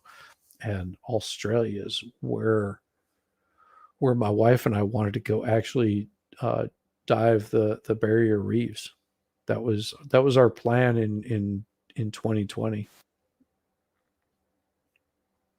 We were going to do like a month-long vacation to do Australia and what is it, New Zealand? Australia, eh? Yep, that was the plan. Let me recommend. Oh wait, that was the plan. Yeah, or is the plan. Well, we'll probably end up doing that sooner rather than later. Like Italy is this year, and that's only because it's a big group family trip. and we usually try to do one like major trip and then like a small one throughout the Those are year. great. The whole family's going over there together. That is Yes. awesome. It is Those are gonna be great awesome. times. Yeah, those Yes. are great times, man. It is. And it's, the little ones are going to be there. You've got the older ones, you got the senior ones, you've got the youthful ones. Well, at least I'll be there too. And then you got Is shiz. it, is Exactly. it a party family? We got a party family going on or what? It'll probably be a little bit of a party, but we actually all enjoy each other's company. There's not none of that like really weird kind of somebody doing stupid shit kind of thing. There is one person does do stupid shit, but it's His name's Shizzy. no. I'm actually the good one out of the bunch. Yeah. My mother-in-law. You seem pretty, level headed for the most. So My mother-in-law, whenever she first saw me, she was like, dude has a naked woman tattooed on his arm. I was like, what does his mother think about it? I was like, oh, he doesn't talk to his mother. I don't know about this guy. He doesn't talk to his mother. He's got tattoos of naked women on his arms. I don't trust my daughter with him. And then once she got to know me, she was like, oh, Or is she just a charming thing? I guess. I guess it charmed the lady folk, but it wasn't my intention. It was just being me, I guess. Oh, yeah. No, we have a family reunion and we're party family, so it's like, cheer on, here comes the crew. Woo! Well, and my wife had one of her friends that used to be a Mennonite. Okay. You know what Mennonites are? I'm not into men or like medieval times. Mennonites, like Amish. Oh yeah. Right. Oh yeah. I know, like Pennsylvania, that area. Yeah, well, they're where in the fuck are they? She's like in Kansas. Amish are Amish are in Pennsylvania. Well, she's in Kansas. So they're like an offshoot of the Amish or something like that. Anyhow, yes, like some religious sect like Amish. Yes, exactly. So she was talking about her and her family. They had aunts, uncles, cousins. It was like 20 people in a house. And she said it was so amazing because you would think that everybody would sort of be at each other's throat. Like it totally wasn't. It was one of those where they just hung out, they drank, they partied, they, slept in. Everybody, sort of figured out what they wanted to do for breakfast. I guess some girlfriend or something was like, it's like, oh, I'd really love to have some pancakes for breakfast. And everybody just looked there and was like, well, there's a fucking kitchen. Go make some. Just like moving on with their day. Just like, we're not your maids. We're not your chefs. We're not your cooks. If you're there when everybody else is eating, cool. But, we're going to go back to drinking. Fuck this. It's like, yes. That's a party family. Is that kind of shit you were doing? Well, I mean, yeah. I mean, drinking and raising hell and doing whatever at every chance we got. Yeah, pretty much. No, yeah, he wasn't acting like a Mennonite. I wasn't doing Mennonite stuff, but no, they're not Mennonites anymore. Look They at were. me, I'm a Mennonite. Oh, they were. Yeah, they were. They sort of separated So from no longer Protestants. They're no just longer. Yeah, just doing their own thing. Irish Amish. She's tall too. Good God, she was like 6'2". Tall, like she would crush me. I shall crush you. No, that's who we had over a couple weeks ago. One of my wife's friends and her husband showed up, and we're just like, yeah, let's hang out. I'm like, okay. They went and saw concerts down in Atlanta, and I sat around and drank and streamed. God, it's so depressing, isn't it? I just don't like. It's not. I just don't like large crowds. Never end. I just don't like large crowds. That's all. I don't mind it. I could get lost in a big crowd. Like, go see a Panic show or something. I'll go see a Panic show. Yeah, see, I just don't like going into crowds anymore. You don't have a crew, man. You have a crew. You get crew, good times. Because you can box off your own little area of the world in those shows. We always had our own little section, and no matter where everybody got tickets, we'd all like get to the best seats. One time, the Fox, the Allman Brothers run, way back, and I think it was the 90s or something. Dickie Betts was still with the band. Let's put it that way. Oh, geez. But no, it was probably the odds. It was probably the odds. You sure it wasn't Government Mule? No, I'm positive. Okay. I'm positive because I was front and center. I got the very front row at the Fox for the Allman Brothers. Wasn't Dickie Betts playing right in front of me? Yeah. Wasn't Dickie playing with Government Mule? No.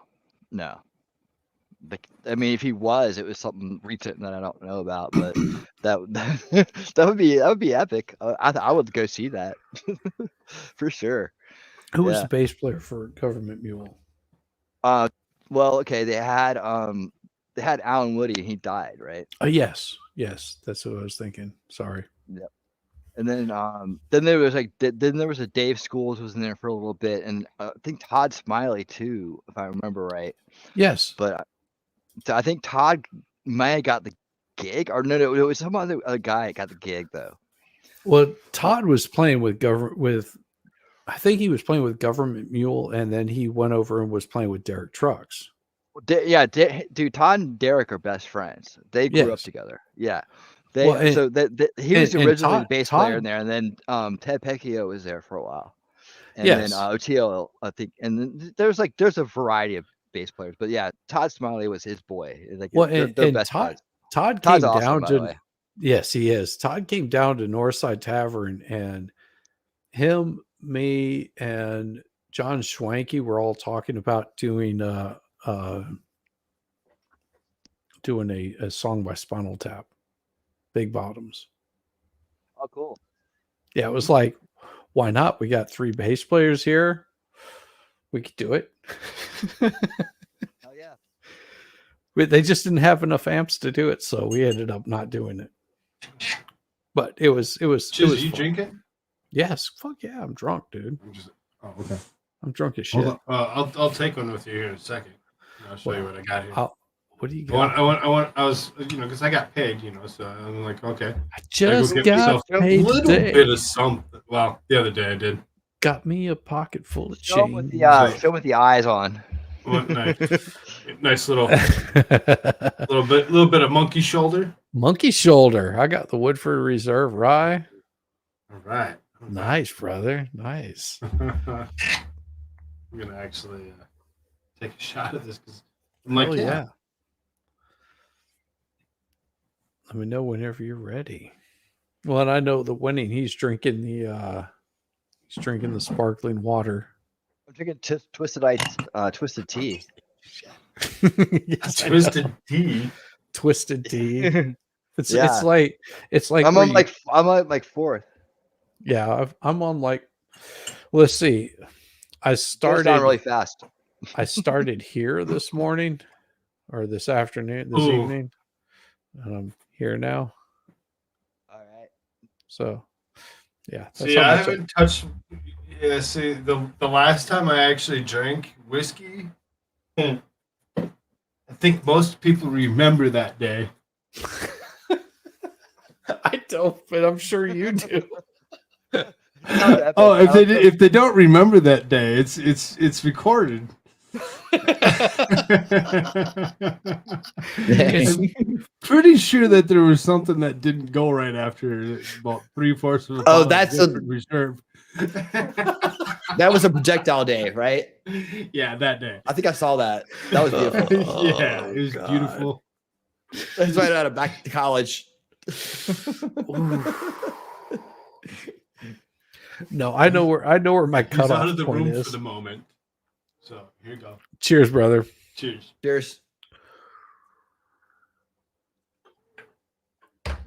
Oh yes. Mm. It's awesome.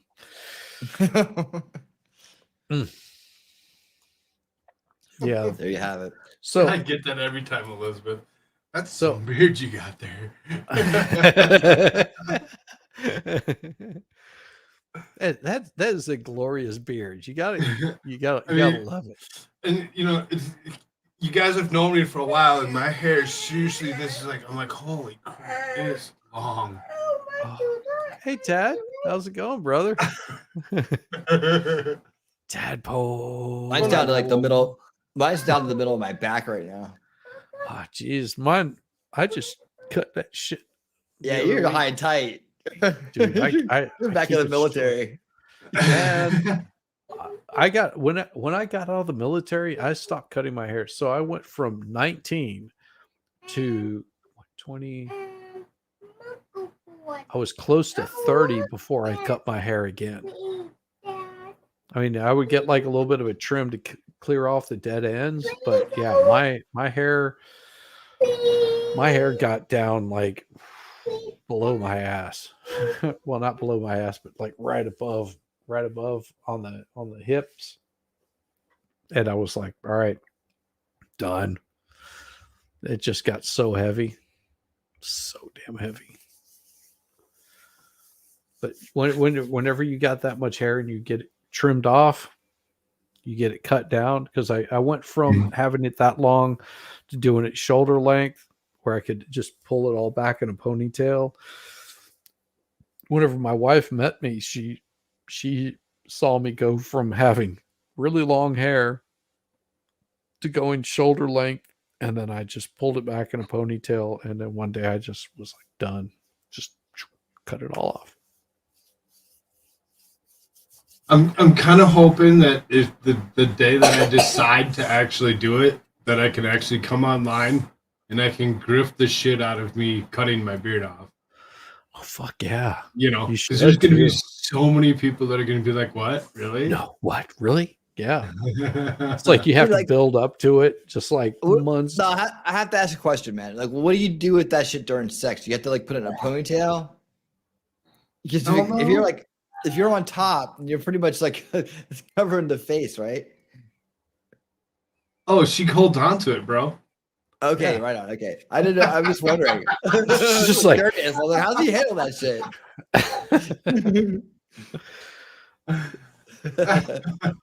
Yeah, my like I said, my wife, she because I had been thinking about it probably like the week before. I was like, oh, I really need to trim this stuff and get it back to get the tan up underneath. And she comes to me, she was like, so I have a question. Are you gonna have that during Italy? And not that I mind. I mean, I don't mind or anything. I'm just asking if you plan on keeping it, that whole time, because the gray really shows. And I was like, no, I was actually planning on trimming it. I just hadn't thought about it. And then, so what was it? Night before last, I said, well, you guys enjoy the beard while you can, because it's gonna go away. Got to show my double chin.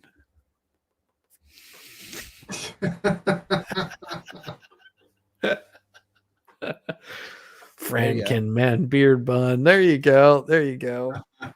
Frog. Nope. What does that look like? Nope. I do think like a braided goatee is a good look. Oh, it is. I would do that. Yeah. Yeah. That's like serious Viking shit right there. It is. Where you just take and you just get the like little bands and it's just banded up, where you just have like this. Yep. You just keep it going.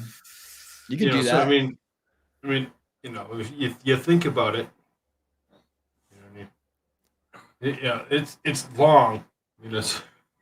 Yeah, you just do like a little band put one every like 4 inches. Right there, and then put one down at the very end. Yeah. Yep. Right. So you just I'd be sporting that shit all the fucking time, dude. I would. I figure out a way to get the silver part like going through the middle. So it was just like, you know, the one braid in the middle would be the gray, Right. and then the black would surround it. Yeah. That'd be fucking Nice. That's pretty much where the goatee is, and then take the neck and make it a separate. Right? There you go. Yeah. Dude, There's be all so over much it. that you can do with it. Oh yeah, exactly. Look at I that. You used- got to Brush it up. Yep. Yeah, you got to keep it like brushed out, trimmed out. I mean, because if you just let it go, it ends up It's hasn't been trimmed. yeah, it'll end up like knotting up and It hasn't been trimmed in the 2 years just about that I've been growing it. yeah. Yeah, so, Yeah. I mean, it's almost 2 years. That's righteous beard. That's the It's actually That's commitment, man. That's commitment. it's actually over 2 years.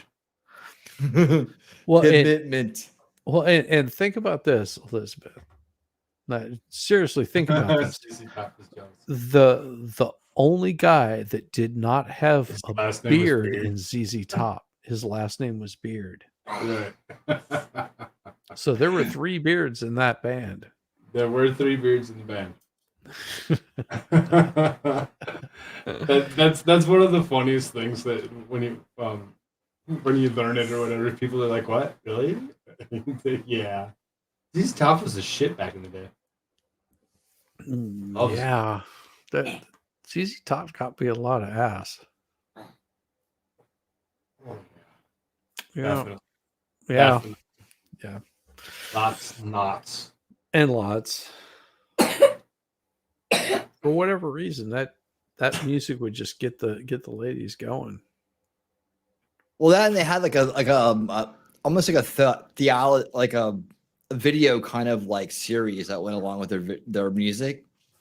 Yeah. You know, they got really heavy into they hit it right at the right time with the MTV video kind of stuff. They really did. They really kind of did. Yeah. They had a catchy name, good logo with the double Z's, all kind of like lightning bolts. You know, the car, the classic car. Everybody wanted to be like them. You know, when you think about it, you're like they really wanted to actually be like them.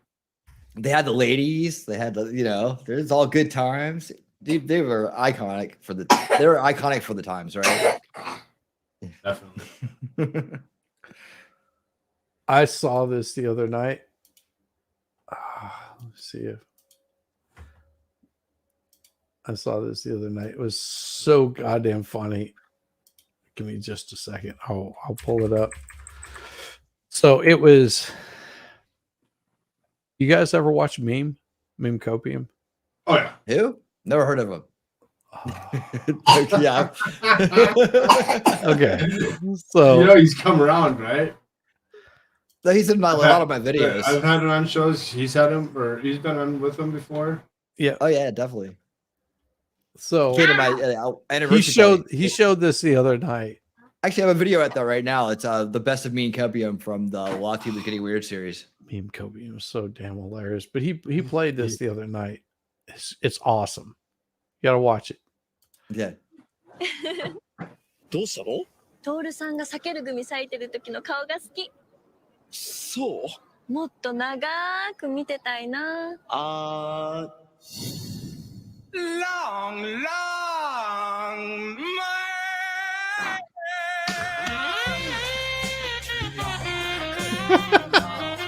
危ないね、話した。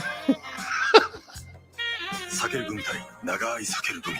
Oh, it's a whole series. 見て、手長猿。こっちはゾウさんだ。ちーちゃんは長いのが好きなんだね。別に意識してるわけじゃないけど。気のせいか。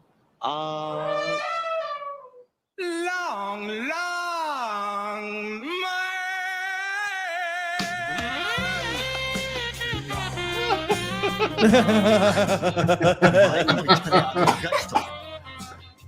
避ける組対長い避ける組。出先で避ける組のマンゴー見つけてさ。本当？バイク便で送ったからそろそろ吹くと思うよ。すごいタイミング。サインお願いします。Long, long, ちーちゃん聞こえてる？届いたよ。ありがとう。マンゴー味珍しいからたくさん買ったんだ。今度2人で食べようね。 Must be your number.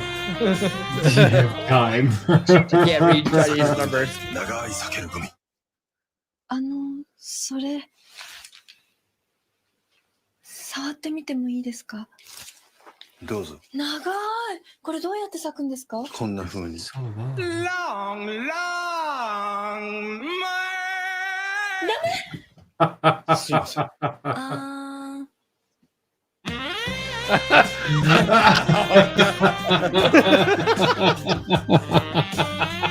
避ける組対長い避ける組。 Man's face is fucked. 電話出ないの心配になって。ちょっと寝込んでて。これ持ってきたから一緒に食べよう。今日は。ちょっと待って、今はダメ。 Long, long,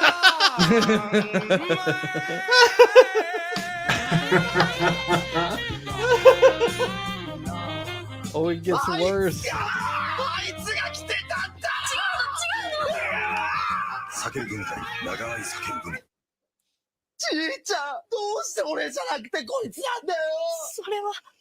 ああ、そうかい。長けりゃいいのかい。ビロービロー。 Long, long burn. Oh, it gets better. ちいちゃん。黙っててごめん。実は私もう長くないの。だから長いものを見ると安心できる。 I feel assured looking at long things. 避ける組対長い避ける組。どうしてそんな猿芝居したの？目移りするのキーの悪い癖だよ。だって長いんだもん。 But it's 長 so さに long 騙されてんじゃねえよ。 to be full by its length. 避ける組一袋分並べていくと、ほら同じ It becomes the same length. 長さに。食べやすいようにわざわざ切ってあるんだよ。 Oh, トールさん優しい。避ける組対長い避ける組。ちいちゃん聞いてもいい？何？プロポーズっ Says て the どんな guy 風に was され still た a い？ good guy. 正直に言ってごらん。 it gets フラッ worse. シュモブ Yes. は嫌かな。なんかこっぱずかしいし、フラッシュモブ以外は。 The flash mob. ちいちゃん、僕と結婚。 Long, long, long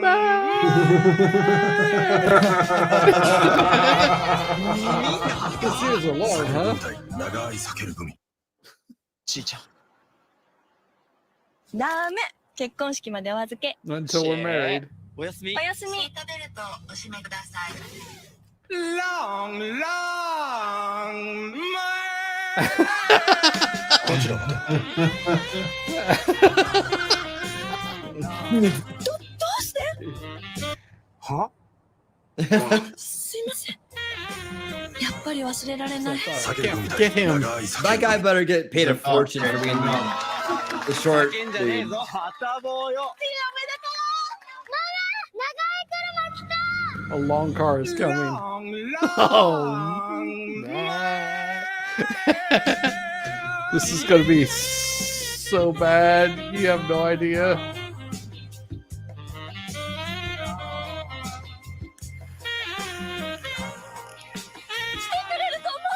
避ける組対長い避ける組。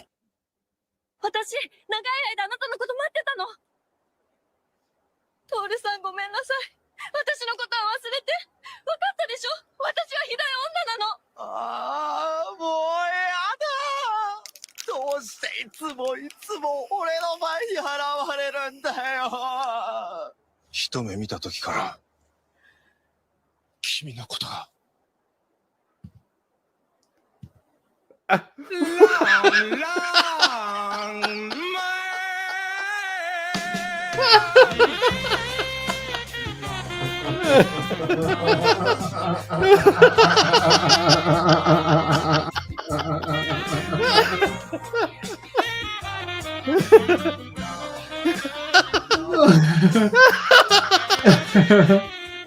トール君、俺嘘だろ。高いったのに。どうして？僕らはきっと分かり合える。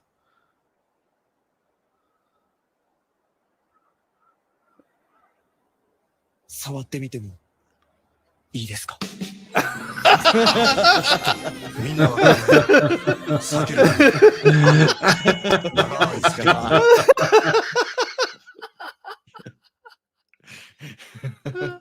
I'm sorry. You mind if I That was touch a it? great twist.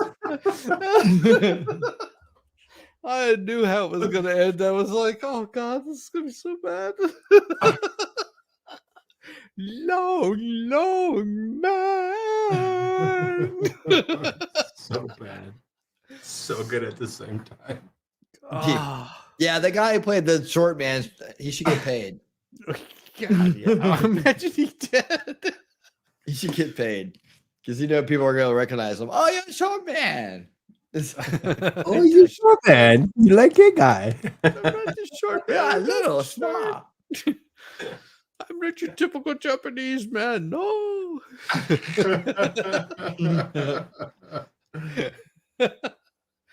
Well, because Meme is over in Japan, so he's just like, this is such a stupid commercial, but you gotta see it. They don't make them like that anymore. Well, and that's not a very old commercial. And that was 2018. Yeah, Japan's base as hell.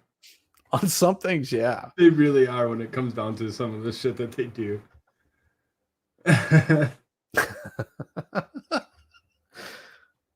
Oh, I pulled up the thing. It was actually a 2017 series of commercials. I don't know. I think this generation is being programmed to love Asian women. the youngest generation. Well, and I can't always, he like talks about it when he wants to go to Japan and meet a Japanese woman and all this shit. I'm like, really? Okay. Yeah. So whenever it's funny because I think it's the anime. That's what I meant to say. It's the anime. I think the anime culture that's in the youngins. But it's only in America. Well, yeah, but they're looking around at all the woke kids too, going, nah. Well, and it's funny because the Japanese the Asian culture tends to try to look more American, whereas you have a lot of the Americans trying to look more Japanese. Because you'll see girls do like the really trying to make their eyes look narrower.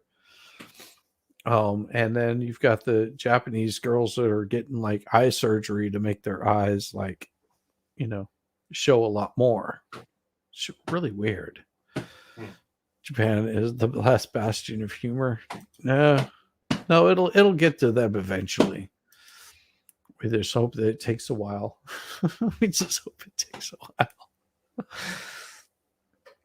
No, Meme is good people. I enjoy a lot of the stuff that he does. He's funny.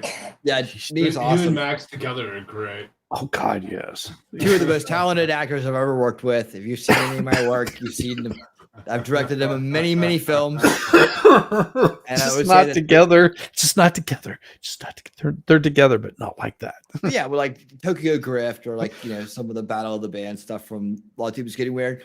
If you ever seen those, yeah, they're tremendous actors. They're generally one take actors. And it was just a pleasure working with them. Yeah, we like Meme Copium over here. He's very talented. He can play the drums, the bass, the guitar. He can sing, bass, guitar, he sing, dance, and the ladies go wild for him. They do. He's got it. He's got it. He's star power, man. Star power. So Cool Frog. Have you seen the one that Winning did for you as the cult leader? I've seen the several that Winning's done for me. Yes. Did you see the cult leader one? It's so awesome. I laughed my ass off whenever he showed that. I was like, oh God. I've watched all of them, but yeah, I'd probably have to actually watch it again to actually get what you. I watch his shit because most of his stuff is hilariously funny. I say most because I know. Hey man, look, you gotta realize the one if I thing I put you on- didn't really care for was the frog dance. That morphing dude Yes, that was so fucked up. the morphing dude is just way too much. Yes. Yes. It was. I was in a real AI headspace at the time, I understand. Yeah, but hey, look, man, I gotta like think very highly of you if I was ever gonna like put you in the Bray Wyatt role, because I love Bray Wyatt. I think he's fucking awesome. So, Right. Well, he put me as Kevin Spacey. Yeah, I didn't. That was I asked Cool Frog about that too. I was He like, did ask me about that, and I'm like, I'm not so positive. I'm not I so mean, positive. maybe, but it wasn't Kevin Spacey kind of has some controversy behind him type thing or whatever. Yes, so look, it might be a little creepy, but that was the dilemma I was having. Yeah, but you know what? But the thing was, it was like, I don't know, it's still funny as hell. So it's just, I don't care. It's like, awesome. It was great, dude. You made a better person in that role than him. So there you go. There you go. There you go. You could have done it. Come on. Oh God. Man, my biggest problem with Kevin Spacey that really bugged the shit out of me was the Midnight of in the Garden of Good and Evil. That one really pissed me off with Kevin Spacey. The fake Savannah, Georgia accent just that was pretty bad. It's like that's like he was, and even the guy at the White House, the senator guy does whatever that show is. Yeah, it's that accent's like over the top, dude. Yeah, it's over the top. Not even. I do declare. It's like some kind of like declare. Yeah, it's like right. It's like that's an actor's interpretation of what they sound like. This is a Great Gatsby kind of fucking idea of like yes, of southern elitist talk. I mean, maybe they talk like that at some point, but I mean, nobody talks about that then. Like now down here, nobody, not even the senators. So no, I mean, not even Stacey Abrams herself. No, it is not like that. Well, my sister can. She tells me I have a southern accent. You got a little bit of you got a gentle southern accent. Well, it's not as you don't much hear as, it. I don't hear it as much as I hear it on others. Yeah, see, and that's what I've also been told is like it's there, but it's not like harsh. Like you moved there, and that's why you. If you talk faster, maybe it's growing on you. But try talking faster. You're not from there, or whatever. It's not hardened from when you were a kid. Like my Minnesota accent, it's there. No matter where I go, I'm not going to be able to get away from it because I was there for 40 plus years. Well, my wife, it's amazing because her mother is from the Eastern Shore of Virginia, and it's a very distinct accent. And she whenever she went to college, she actually worked really hard to get rid of it. My wife, on the other hand, depends on who she's around. She starts picking up traits of their accent and starts using it. I don't know if it's because she was a linguistics major before she actually became a lawyer. So she started picking up like little bits and pieces of other people's accents. And this friend that she had that came over and visited started talking with that vocal fry, you know what I mean? And it was just like, it's so you're going to have to show the video. Do you know what he means, Cool Frog? Because he had to show me the video. Oh, have you not seen the video of the vocal fry? That's so hilarious. No, you might have to actually show me that. Yeah, I had no idea what he meant. And then when he showed it to me, I was like, oh yeah, okay, now I know what you mean. Oh, there it is. Winning, did you publish the cult thing? Me? The cult leader?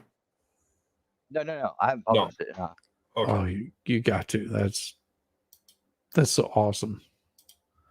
You've shown me that before, I believe, if I'm not mistaken. Yeah. You've seen it. Screen. Here we So go. it's the Eater of Worlds. So you haven't. Oh, seen yeah. it. Yeah, I've seen it. Yeah. What can I get you? I'd like a large coffee. Okay. Oh, this is so fucked up. I've seen this several Totally times. This leave is room so for Craig. Yes. Yes. Why are you Leave talking room like for that? Craig. Why are you talking like that? Because this is my voice. This is my voice. No, it's not. I heard you talking a minute ago. I know you don't talk like that. Neither do you, because nobody actually talks like this. You choose to talk like this, and today I chose to talk like this. Pretty fucking annoying, isn't it? Why are you so rude, man? Just stop doing that. I can't help it. This is my voice. No, it's not. It's an affectation that annoying teenagers and rich people use to sound like they don't give a shit. Except you work in a coffee shop, so I know you're not rich, and you don't look like a teenager. Unless you're Eunice Kennedy Shriver, knock it off. So just because I talk like this means I don't give a shit? And what exactly am I supposed to not give a shit about? That's an excellent question to ask yourself in your actual voice. Excuse me. Some of us would like to order. Fuck everybody. You're a total dick, man. There you go. Good. You're talking. Wow. Exactly.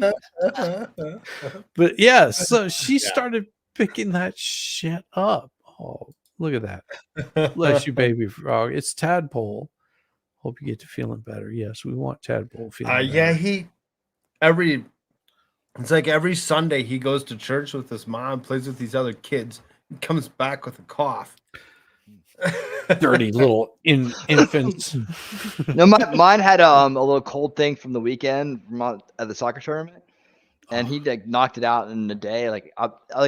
Yesterday he was doing his schoolwork, and about 5 o'clock he came up to me and he was just like, "Hey, I was like, what's up, dude?"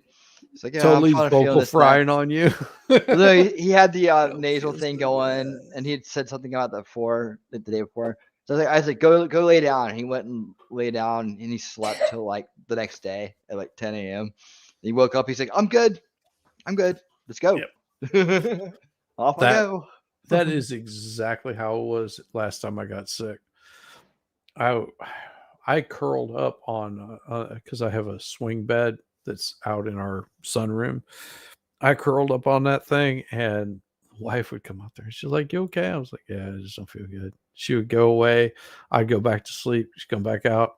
"Are you okay?" "Yeah, I don't feel good." It's just like 24 hours later, it was gone. So, dude, that's awesome. Little. Yeah, same. As far as that goes, if you guys, like Tuesday, I didn't show because I wasn't feeling good. Like Wednesday morning, boom, back at it. My kid has a rocket immune system. We call him a pure blood, but no, he's man. I've always sort of naturally, man. I've kept all the chemicals away from him his whole life, really. Just like I felt like it was like something I had to do. It's just me, and it was like he's got this really strong immune system, man. He's like a bull. Honestly, he powers through everything really quickly. He manages it naturally. Very, very few times have we ever had any kind of medications involved in anything. He's rocked it. I mean, ear infection, yeah, something like that from the pool. Got to deal with it, But isn't that weird? Because growing up, I cannot remember outside of like a few occasions of like being like really sick as a kid. I mean, there was like the common cough and the chicken pox, and you might get a fever every so often, but you just don't remember like being sick as a kid. But as an adult, fuck, I can remember almost every single time that I've ever been really sick. No, I remember a lot of stuff from the kids, but I was like over overvaxxed, overshotted.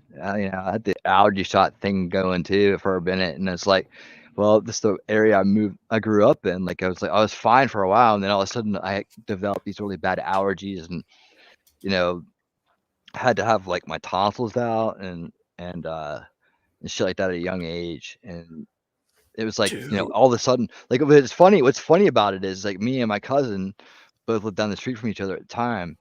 We both went to the same doctor, and like I came out of that like with this kind of like weird allergy kind of like thing with the ADD, and he came out of it like dyslexic with some kind of weird nose bleeding thing. So we were both going to the same doctor at the same time. We have the same genetics, you know. It's like, so they're testing you.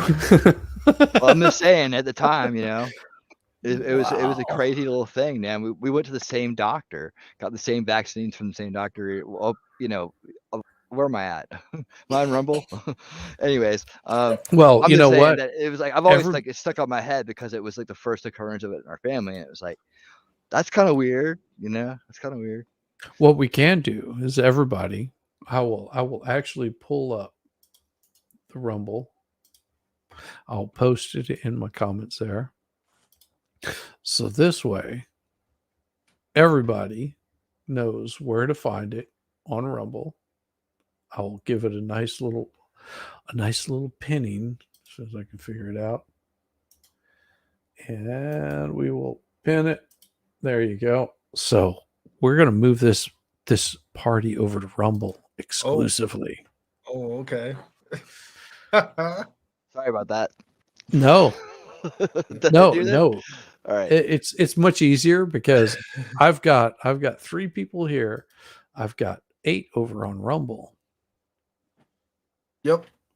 Same way for me. If I run a Rumble on right alongside, it's usually about double to triple the people watching. So everybody that's over here, you know where to find us. You know where to check it out. And you do not know Rumble, you might be in a strange place that doesn't allow Rumble.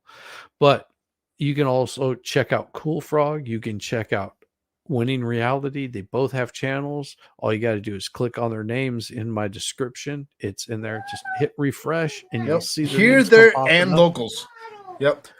And they're also over on locals. Yes, absolutely. We've got these guys everywhere, all over the internet, and the stuff that Winning Reality does is going to blow your mind because it is all about winning reality. Cool Frog is the coolest man on the internet, and if you haven't checked his stuff out, well, you're just missing out on the coolest show. What the hell are you ever. doing? I'm telling you.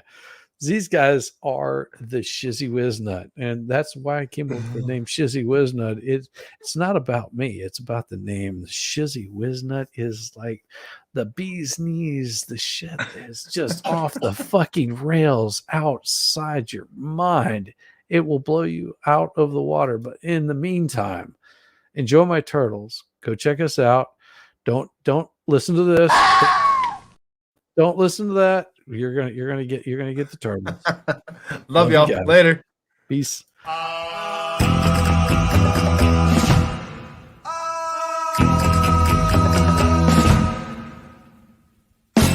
Exótica.